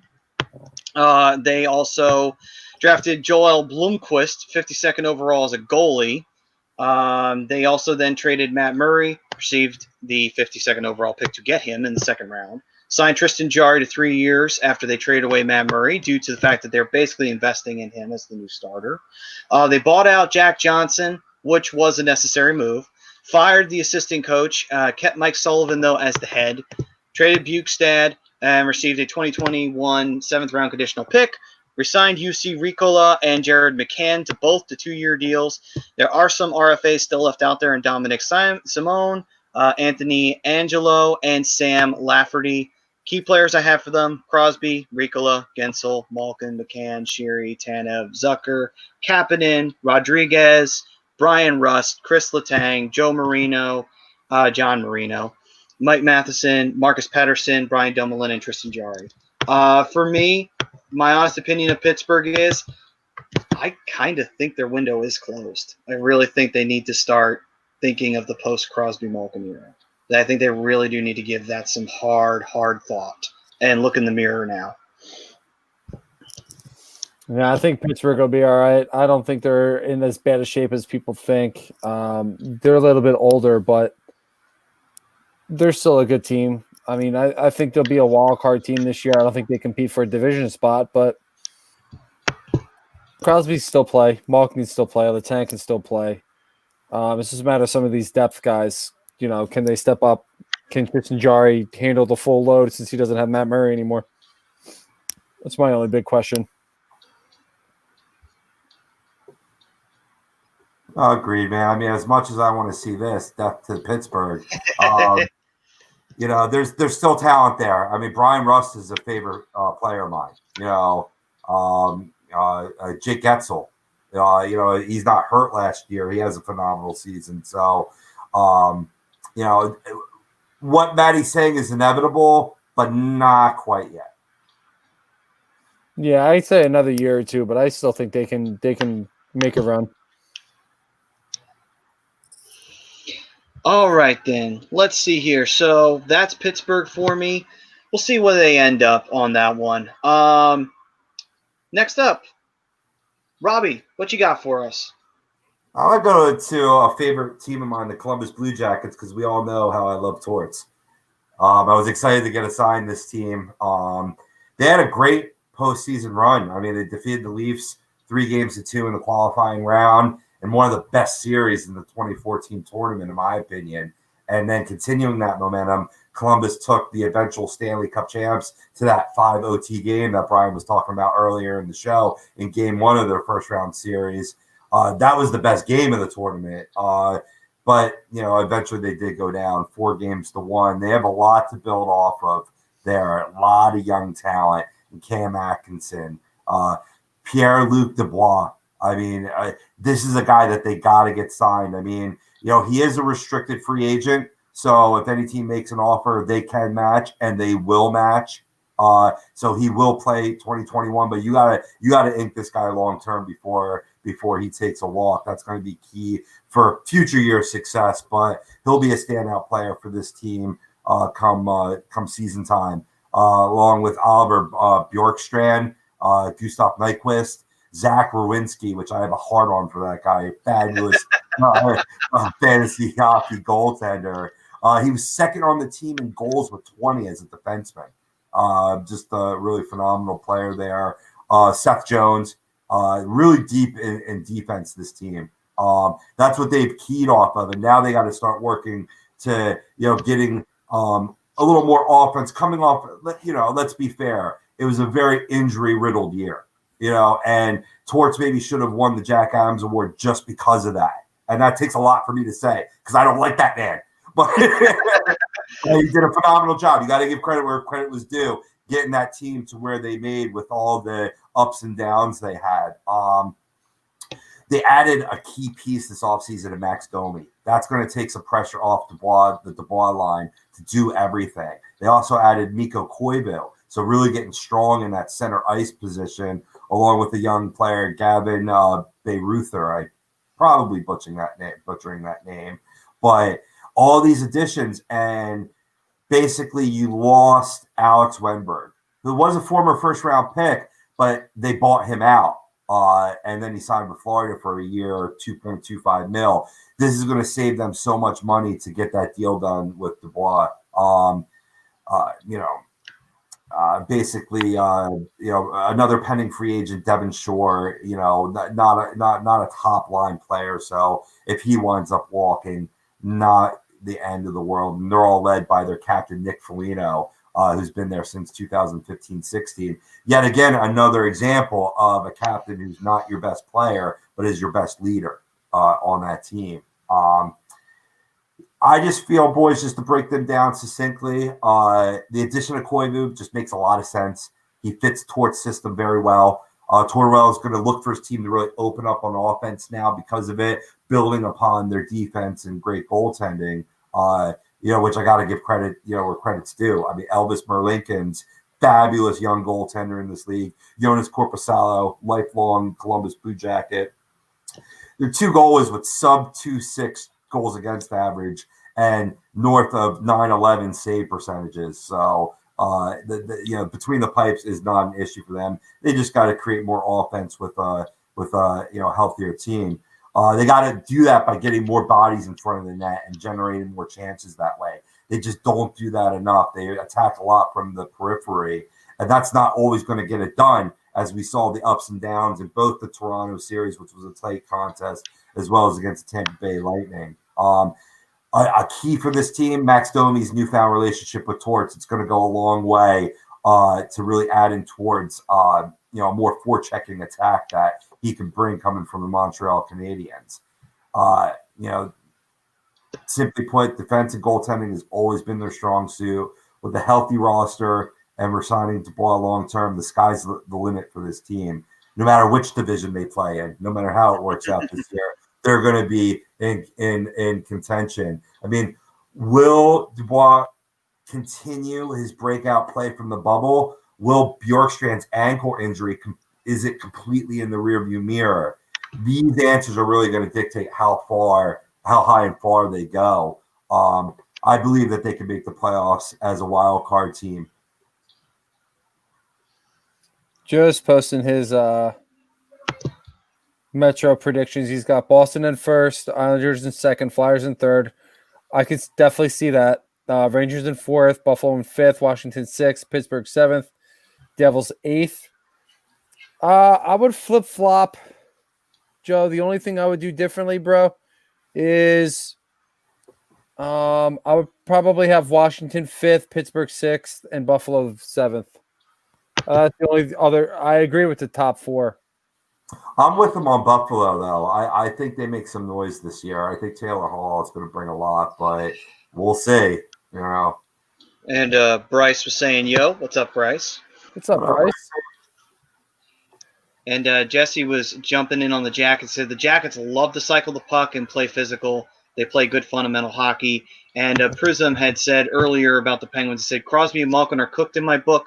When I say cooked, I'm saying they can't carry the team. They don't have the depth that they had to make up Crosby's game. He misses with injuries every year. So, interesting. But with that, we switch gears. We go to you, Bri. What's the team you got for us? We'll start with the New York Rangers in the post-Henrik Lundqvist era, which sounds really weird to say. It's going to be even weirder to see once the time comes. Rangers finished 37, 28, and 5 with $4 million in the cap. They do unfortunately have a bonus cushion penalty of $3,950,000. They brought in Jack Johnson, Anthony. I was saying his name perfect earlier. Bietto, Yeah, and very nice. they draft Alex Lafreniere with the first overall. This seems going to be very interesting, especially since you lose a guy like Henrik Lundqvist, and then you also trade away Mark Stahl, who's a defensive leader. So you're gonna have a lot to rely on as far as defense goes. Guys that they need to consider for their successes. Brendan Lemieux, he's going to need to step up. He was a fairly high draft pick for, I believe, Winnipeg. Came over in the trade for Kevin Hayes. Hasn't really lived up to a bit of his potential as far as his scoring upside, but his physicality, his physical game is grit. It's been there. He takes after his dad in that sense. Capo Caco has been a little underwhelming in my opinion, being the number number 2 overall that year. Was he number 2? Oh, that's right. Yeah, he was. I think Jack Hughes went number 1 that year. Yes, you're right. So, Kako, coming out of the draft as one of the best, if not the best sniper in the draft, and kind of hasn't lived up to that yet. So, maybe he takes a step this year. The defensive core is definitely going to need to step up here. You bring in Jack Johnson for a little bit of veteran leadership. You have Tony DeAngelo, who's probably your best defenseman. Jacob Trouba, Andy Fox needs to step up as a young player. The biggest question mark for the New York Rangers is goaltending. You have 2 promising young players. You have Alexander Georgiev, and then you have Igor Shesterkin. And Prince Igor is probably going to be the guy. He played great in Russia. He in his small sample size with the Rangers this year was lights out. So he's got a lot of promise. There's a lot of potential there. And I agree with Jesse Davis here saying the Rangers are a good young group. This team is going to be very, very interesting. They're going to be very have very high potential for big offensive explosions every game. They're built well. They're still relatively young on defense. So the key players here are all young for me. They're at the beginning of what could be a competitive window. Young team with a ton of talent. And, you added more getting Alex Lafreniere. So Lafreniere is definitely going to be a big part of some of these guys taking the next step and vice versa. And that's kind of my next point here. The top draft picks need to step forward, be productive players that they were drafted to be. Guys like Kako, Lafreniere, who obviously we haven't seen yet, but judging by what he's done in juniors, the World Junior Classic, all the kid's going to be a stud. Goaltending is a question mark. A lot of potential. Like I said, Igor and Georgiev together could be a very deadly combo. And those 2 guys alone could win the Rangers a lot of games. Yeah, absolutely. So Joe was saying, kind of like the idea of playing Buffalo 6 times a year. Maybe rekindle the old rivalry. Seemed like we always faced Buffalo and Toronto in the late 90s and the early 2000s in the playoffs when I started really loving hockey. Yeah, it always seemed like we always drew Buffalo and Toronto. We always seemed to get them and Ottawa. But and the Devils. Ugh. But anyway, also on top of that, to answer DB, yes, they did. When we started the division breakdowns, they then announced that they weren't going to have the same divisions. We just kept going with it. If anything, it's more of a season preview for the teams now. I don't think we're going to do 4 new shows on the new divisions. We'll give who we're going to see who has the best chance of winning their division, and we'll probably give what we think will be our standings for it, but in the future. But for now, we're going to keep it at this because it's bad timing. They announced that the realignment officially after we had done the show last week, and we were already on the 3rd out of 4 divisions, so we just finished what we had, which was just the one. Yeah, Adam Fox is going to be a stud, Prism. Totally. Okay, so swing it back to me here. All right, then. So, the Devils. Speaking of a team that, is near and dear to my heart. Okay, so the New Jersey Devils, at the end of the day, they've been a rebuilding franchise. Hasn't changed at all. However, though, there's still a lot of young talent here, and they keep getting younger. Now, here's the thing. The big question is, can the Devils compete in the division? That's the big question. Now, Lindy Ruff is the head coach. Tom Fitzgerald is now the permanent GM. Mark Recchi actually got hired as the assistant coach. And they did sign Corey Crawford for 2 years. Interesting.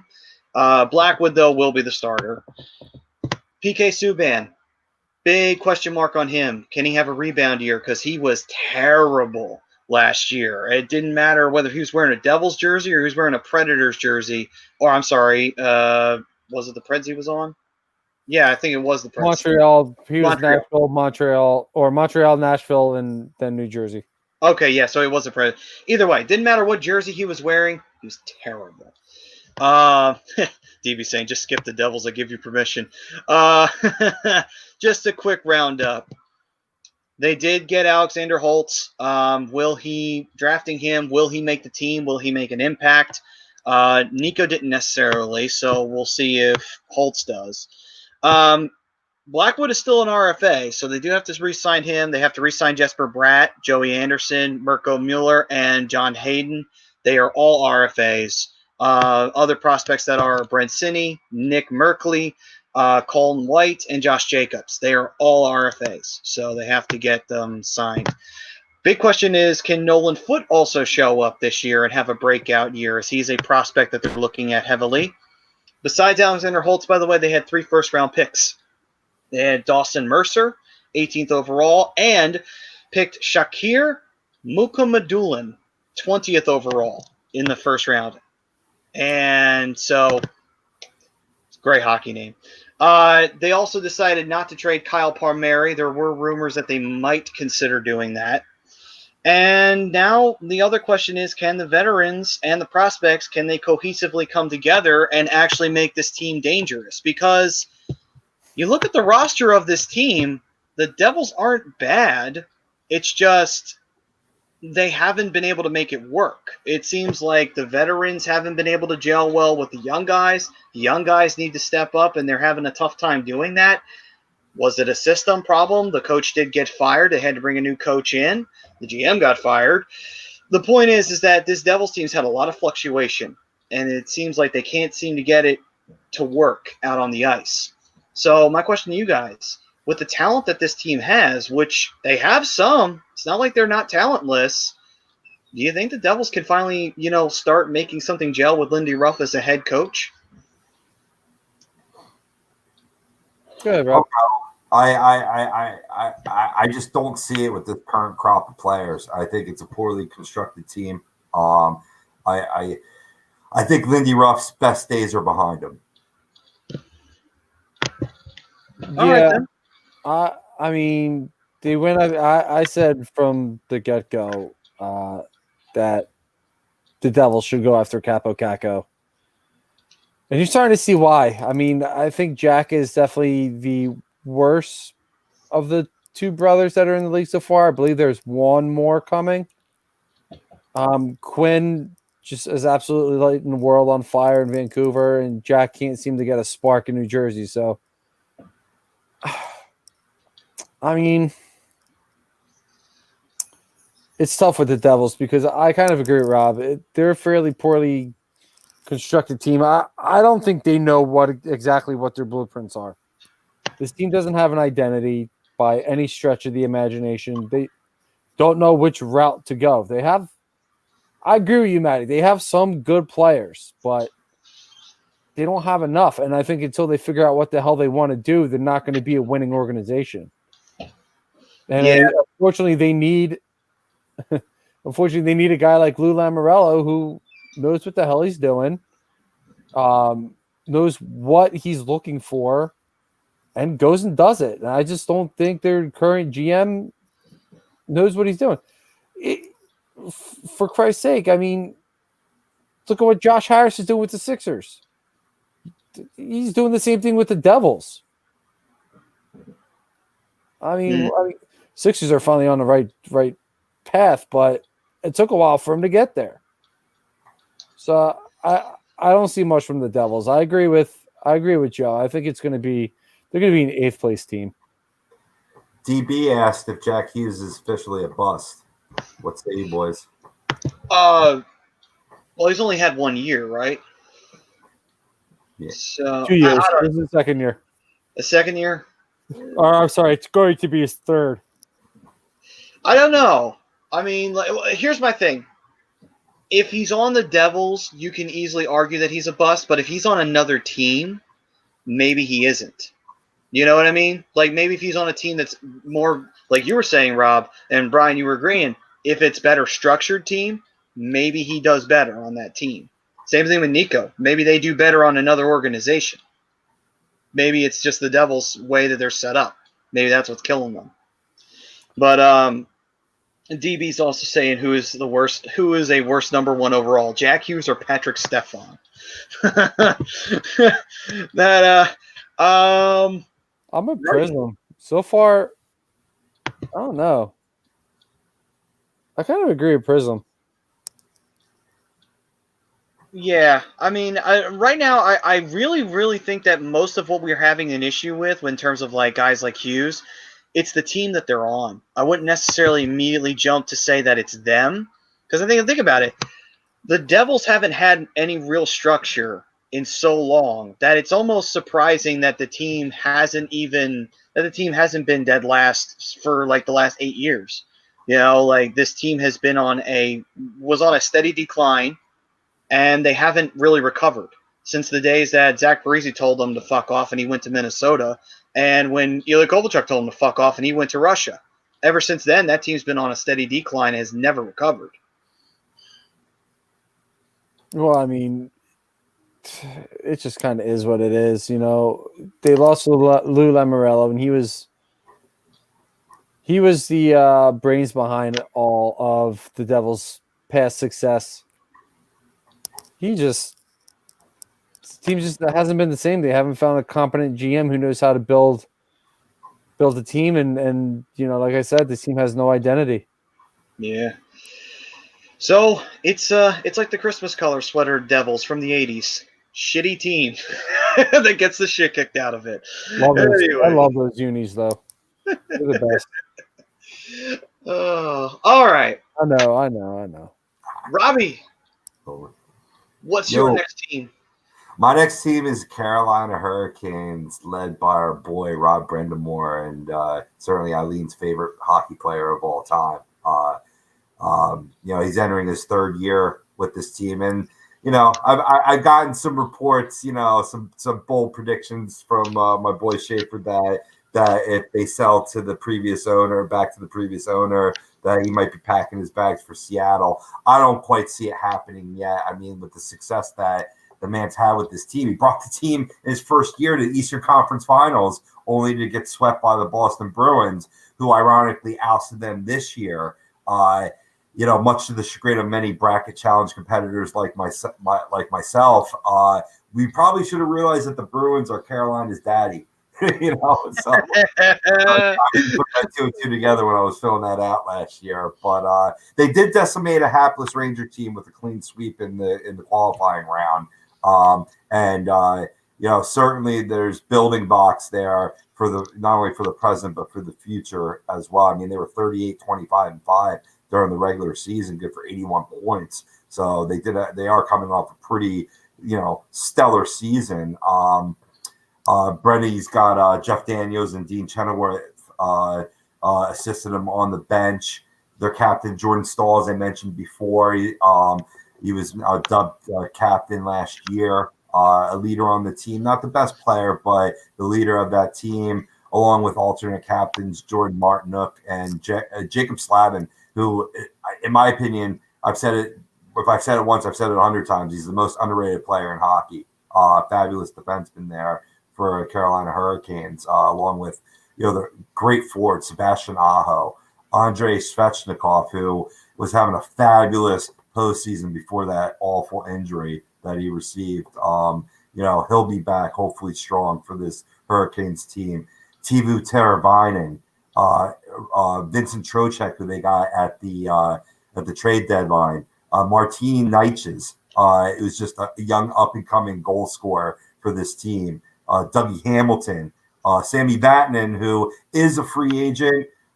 They may re-sign him. They could re-sign him. But this team's deep in D. So, whether they do or don't, I think that'll be inconsequential. I mean, he's a good player to have on your team, as Brian knows from his Ducks days. Yeah, he hasn't really been that same guy since being traded from Anaheim to New Jersey to Carolina, but right, he's not a bad guy to have on your power play. No, definitely not. Definitely not. James Reimer, slated to be their a starting goaltender along with Peter Mrazek. Obviously, goaltending is their Achilles heel. They're going to be relying on those two with Anton Forsberg now in Edmonton, along with Trevor Van Riemsdyk, who they lost to Washington, and Justin Williams, who retired. All pieces that you can overcome for losing Anton Forsberg, who was a young and up-and-coming goaltender in this league. They're deciding to move on because they do have two American goaltenders, believe it or not, in their pipeline, and Jeremy Helbig and Alex Nedeljkovic, pardon me. Helbig is really wet behind the ears, yet very talented. Alex has been trying to crack his way into the NHL for a few years now. But other than that, they're really deep in talent on the blue line, as I mentioned before, and they're awfully exciting on offense. They're definitely looking to the future, and that's what Brendan Moore was quoted as saying. If they're looking to the future, they're forgetting the past, forgetting that the Boston Bruins exist, and moving on powerfully. When they're playing their best, this team rocks a dominant cycle game. Strong forecheck play, maintain possession in the offensive zone is absolutely key to Carolina's puck possession game. Unlike some teams, the Canes heavily involve their defense in the offensive zone cycle, which makes them successful. Nothing should really change in 2021 with all the same pieces in place, plus a fine addition, and I saved this for last, in Jesper Fast. Excuse the pun, fast player, big body. Is going to help, maintain that puck possession. They also brought in this young kid, Jeremy Bracco, who has played the past 2 years with the Toronto Marlies, and in those 2 years of time, 26 goals, 113 points in 119 games played. So he's something to look for in the future.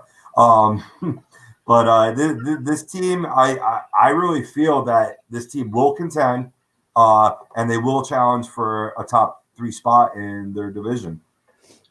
No, I absolutely agree. The only thing I didn't agree with, Rob, and it's not very often that I don't agree with you, I don't necessarily agree that their Achilles heel is their goaltending. If you look at Peter Mrazek numbers alone, 40 games played, 21 wins, 16 losses. He had a goals against well under 3 at 2.69 and a 905 save percentage. I like Mrazek better than Reimer.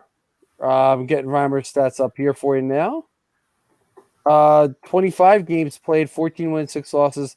His goals against was 2.66 to 914. I just think, this team just plays well as a whole, and they absolutely believe in each other. And they believe in Rob Brendamore's system. And that's why this team is so successful. Everything else, I wholeheartedly agree with. I think they are a 3 seed in their division, if not higher. So I'm all everything else. I'm all on board. Let's go. No, I respect your opinion there. I remember Mrazek and the promise he once had, and how he's fallen off. Based on those numbers, he didn't fall off as far as I was giving him a lack of credit for, so to speak. But I think a lot of that's a byproduct of the defense playing in front of these two goaltenders. Is a very strong defensive team, and that cycle game. We're very familiar with that. If any of you out there, we're talking about. One of our commenters last time he was following the Flyers was Eric Lindros. In those days, the cycle game ruled, and that's what Brendan Moore brought from his playing days to his coaching career here. It's going to be interesting to see where the Hurricanes lie. No, absolutely. And coming from Philadelphia, where he had a shakier defense in front of him, to where he's in Carolina now, where he's got a better defense in front of him. I mean, I get it. It's all good. Yeah. Dougie Hamilton's one of my favorite players too. And when they got him they got him from Calgary. He went from Boston to Calgary to Carolina, if memory serves me correctly. That was a great addition for this squad. No, absolutely. The one guy I want to see step up is Andrei Svechnikov. Yeah. You brought him up, and I immediately just thought of how he broke his ankle in that playoff game, and I felt so bad for the kid because I think he's going to be a stud in this league. Right. And then Teravainen is another guy I want to see step up. Right. He's too good to kind of, I don't want to say be non-existent, but to not be as productive as he isn't, I guess is kind of how I want to put it. Makes sense. In a roundabout way, absolutely. All right, then. So we got the Carolina Hurricanes taken care of, and now we switch on over to you, Bri. Who have you got now? Washington Capitals. They finished with a 41-28 record. Currently have zero money in their cap. Went out and got the additions of Trevor Van Riemsdyk, who Rob was talking about a little bit earlier. Justin Schultz, who they picked out from Pittsburgh. Brandon Dillon, who they re-signed to a 4-year deal, and Henrik Lundqvist, who gonna be making his first start as a not a New York Ranger for the first time in his career. I think it's going to be really weird to see it first off, but his mask looks amazing. Really? I actually thought his pads look pretty good too. That leaked as well. Biggest departure for them is Braden Holtby, who's moved on to Vancouver. These guys absolutely 1,000% need to step up for this team, and that's Jacob Vrana, Lars Eller, Trevor Van Riemsdyk, Justin Schultz, Dmitry Orlov needs to continue his strong play. Brendan Dillon came in and pretty much made a almost immediate impact with this team. He fit in well with the defensive core. And then Ilya Samsonov is another guy who needs to, he's got a big question mark on him. Is he going to be able to handle the workload that he's going to get now that Holtby's not there? We know Henrik Lundqvist isn't going to be able to handle the majority of the work. He'll probably get the bulk of it, but he's not going to get the majority. So Samsonov is going to need to step in and, really prove that, he's the guy, he's the next guy in line, because let's be real, Henrik Lundqvist isn't going to be playing for much longer. We thought he was going to finish with the New York Rangers, retire a Ranger, maybe win a cup in his last year or two. Obviously not going to happen. Cup chasing down to Washington, who in my opinion is the best team in the division. So a couple of questions for them heading forward. Obviously, we need Jacob Vrana to continue to show that he's a young stud that he looks like he's going to be. Obviously, you want continued production out of Ovi, Backstrom, Kuznetsov, which I don't think you're going to really have any questions on that you're not. Is the Capitals window closing? That's a big question for them. And like I brought up, goaltending questions without Holtby. Obviously, you knew Holtby was the main guy. Who's going to be the guy now? Because obviously, like I said, Lundqvist, big question mark. How many games is he going to get? Are you going to get the guy that you had last year with the Rangers? Or are you going to get the guy who played 2 years ago, played well at his age, 3 years ago, played well at his age? So that's a big thing. And what are you going to get out of Samsonov? He's still got a lot to prove. Can Lundqvist carry the workload? I mean, we're playing a shortened season. We're going to get 56 games. How many of that is going to be covered by Lundqvist? So that's a huge question. Goaltending change in Washington, which I thought was needed. Saw Kirk Muller get fired. They bring in Peter Laviolette. Is his offensive system going to benefit this potentially high-powered offense? Ton of talent on this offensive team or in this Washington team. Is Lavi going to be able to bring him back to glory? Those are two big questions that I think, obviously is going to be answered in time. We love Lavi here. I love Lavi in Carolina. I think he's a great coach. He's a guy that's not going to take no bullshit. He's a fiery guy. If somebody takes a shift off, they're going to hear about it. I think they're going to benefit from having a guy like that. You had Barry Trotz, who's a similar goaltender, wound up winning the Stanley Cup with the guy. So we'll see if they can do the same thing. I think the defense has definitely been solidified in free agency. Like I said, you bring in a JVR, top 6 guy, Justin Schultz, top 4 guy, Dmitry Orlov, I think is a top 4 guy. Brendan Dillon's a top 4 guy. So they got the talent on the defensive side. I think my biggest question is Lundqvist. What are you going to get out of him? What's he got left? And I agree with Prism. A 56 game could benefit him. So I mean, we'll see what happens. But like I said, it's Samsonov that is kind of my big thing. Is he going to step up on those games that Lundqvist isn't? I think it's going to depend real quick, Brian, on that point before we move on. I think it's going to really depend on how condensed is the schedule. They play a lot of back-to-back scenarios depending on when they can officially when they can officially start up the next season and get those 56. Because Gary Bettman's modus operandi is having everything back to normal for 21-22, which is going to be a very key year for the NHL, especially with the introduction of the Seattle Kraken. Oh, I absolutely agree. And it's a great point.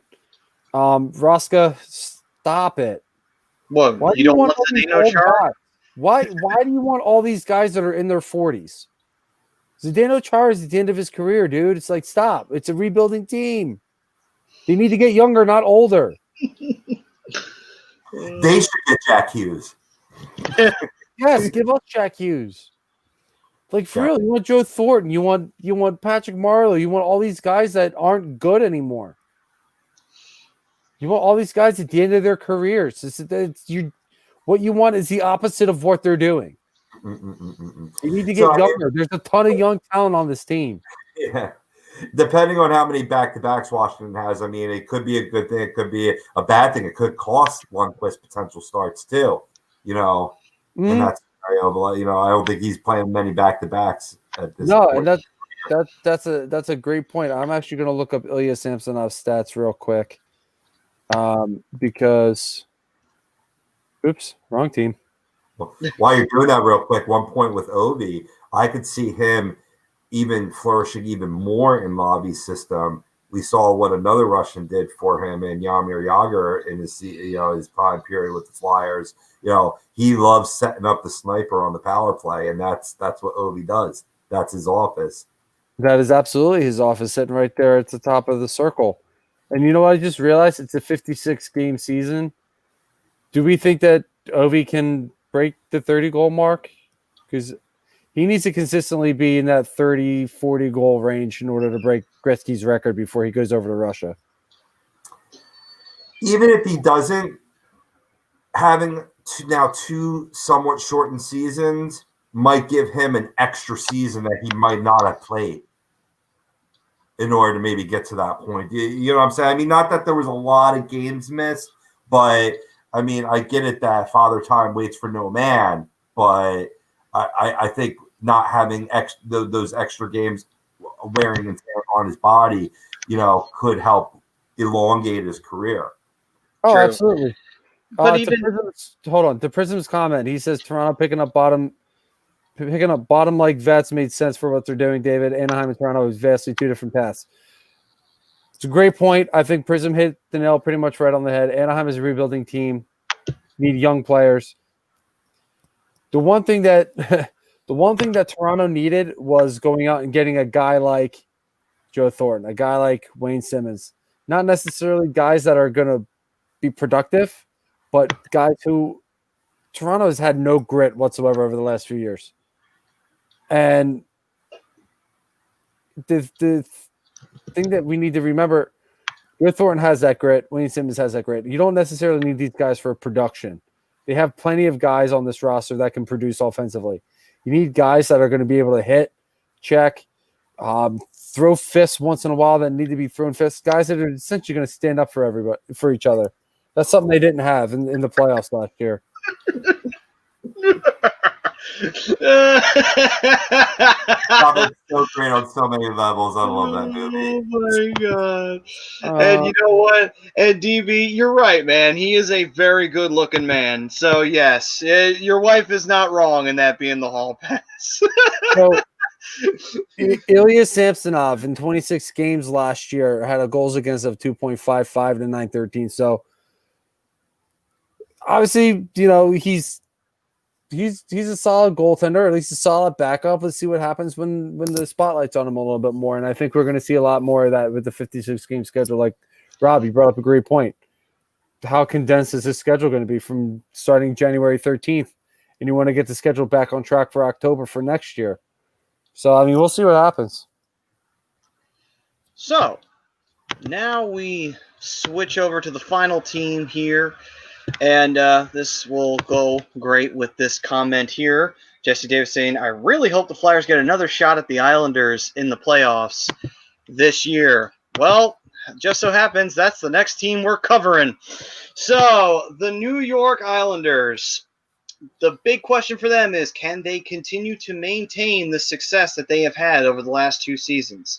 The Islanders have shown something big time here. The 2 years back, they swept the Penguins right out of the first round. They got swept themselves. So a lot of people thought, okay, maybe they overplayed. Following year, they said, oh no, we didn't overplay. We're just as good as you thought we were last year. Because next thing you know, they wound up pretty much eating the fucking Panthers alive, and then they ate the Capitals alive, and they almost did it to the Flyers, but they mangled the Flyers, is the better way to put it. And then after that, they tried to do it to Tampa, and they bowed out there. The point is that this Islanders team made a statement last year, getting to the Eastern Conference. Can they continue to make a statement moving forward this year? So here's the notes that we got from them. They still need to sign Matt Barzal, but I am under no illusion that that won't happen. That is definitely going to happen. They'll move the heavens and earth to get him back on the team. Derek Brassard is a UFA. So is Andy Green. Do you re-sign them? Do you let them walk? Those are a couple of things open there. They're waiting until the CBA is officially, I think, ratified. I don't know if it's been yet, but I know that they've pretty much looked like they've worked out an agreement for the season. So we'll see if they start making moves. They were waiting until then to do anything. They traded Devon Taves. They did receive 2 second-round picks for him. They also need to sign Ryan Pulock because he's also an RFA, hence why they had to trade Devon. They did lose Johnny Boychuk, which is a tough loss on the defense. He suffered a career-ending eye injury, and so he has to put up the skates permanently. They do have a limited cap space. So that's why they haven't exactly gotten everybody under contract yet. They still have to make some maneuvering. They didn't have Mets draft picks. They didn't pick until 90th in the draft. They also did not re-sign Thomas Greiss, which really doesn't shock me. And then on top of that, they've just been waiting. They've been waiting until everything's been hammered out financial-wise before they start making their moves and before they start making their re-signings and trades and moves and such and like that. So, the question is, gentlemen, do you think that the Islanders can keep this kind of sustained success with the talent that they have? Because they have Barzal, you can re-sign Brassard if you want to, but they have Casey Cizikas, Brock Nelson, J.G. Pageau, Josh Bailey, Anthony Belvillier, Anders Lee, Andrew Ladd, who's up for a possible walk, Matt Martin, Cal Clutterbuck, Jordan Eberle, Sebastian Aho, Andy Green, if you want to re-sign him, Thomas Hickey, Nick Leddy, Adam Pelech, Ryan Pollock, and Semyon Varlamov in goal. Gentlemen, do you think that team that we faced in the semis that beat us, do you think they can continue the success that they've had over these last couple of seasons? Go ahead, Rob. I think they do because they finally have mastered the Brian Trotz system. They struggled with it early in the season before the pandemic break, but man, were they running that system exquisitely during the playoffs. You said it in Pollock. He was one of their aces, and Pelech as well. The two of them, they could be twins because their game is that freaking strong. Unfortunately, they got great offense. I mean, locking up Matthew Barzal will be a priority and a foregone conclusion. Matt, you're absolutely right. Good goaltending. They're going to be a strong team. Like I said, I mean, they depending on how the divisions stack up, what it's looking like now, they could certainly be one of, if not the best teams. It'll really come down to health. Will they stay healthy? Because there are some, minor question marks there. Yeah. DB was saying the Islanders are the Penn State college basketball offense of the NHL. So freaking boring. Hey, thing is you could be as boring as you want. The important thing is you get the wins. That's the important thing. And the Islanders got the wins. That was the thing that mattered the most, unfortunately. Yeah, that defensive system can be boring, but ask the Devils and their Stanley Cups how boring it is. You know what I mean? It's not comparing to them to the Trap. They're a lot more offensively minded than that, but they're a strong team. They match up with us very, very well. Other teams maybe they struggle slightly with. So, like I said, it'll boil down to, who are they playing this year? On the reg. Yeah. I like this Islanders team still. I was big on them last year going into the season. The one thing I always thought they needed was a better goaltender, and they got that from Semyon Varlamov. I saw them being an Eastern Conference Final team the year prior if they had gotten a good goaltender, and they did, and they got to the Eastern Conference Finals. Now they just got to get to the next step, and then, I think they needed just a little bit more scoring. Obviously, I like Barzal a lot. I think the kid's a stud. Anders Lee is another guy who needs to step up a little bit more. I thought he was just a little underwhelming, especially come the Eastern Conference Finals. And then Anthony Beauvillier. Dude came out of nowhere. Dude came out of nowhere. He's another one who's an absolute stud. But it is what it is. I think they need to shore up a little bit defensively. And yeah, their offense is a little bit boring, but you know what? It got Barry Trotz a championship in Washington. So he's doing something right. And I think Barry Trotz is a good fit for this club, this organization. So I see the Islanders. I think the Islanders could very easily get back. All right, then. So, and DB, following on the comments, says Bettman was like, hell no to this team making it to the finals. He would have faked a massive COVID outbreak in the bubble before he let them play in the finals. Oh, on that note, that is the Metropolitan Division.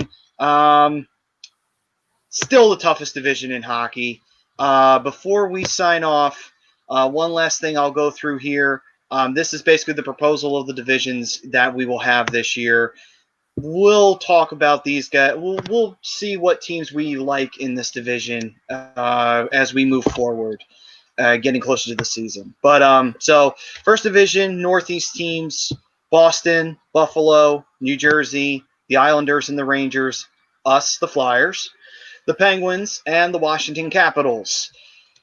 Damn, that is not a nice division.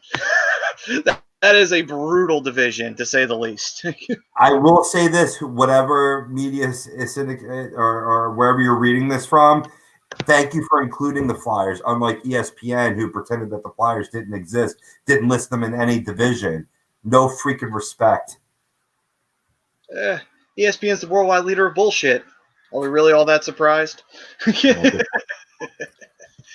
I kind of agree with DB. I think Team USA is going to wind up winning the World Juniors this year, as long as the tournament actually happens.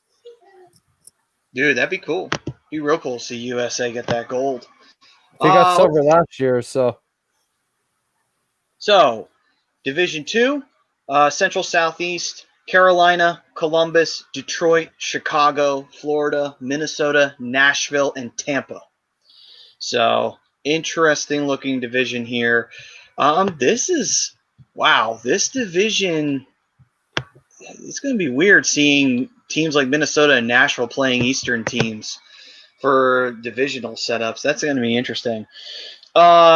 Division number 3, Western Division, Anaheim, Arizona, Colorado, Dallas, Los Angeles, San Jose, St. Louis, and Vegas. I'm actually very interested in this division because we're going to see the Blues and the Knights basically beating the piss out of each other along with the Avalanche to see who actually takes this division. And the Stars can arguably get into that fight as well. So that division is going to be nasty. It's going to be a vicious division to fight through in that top spot. There is a slight drop off though.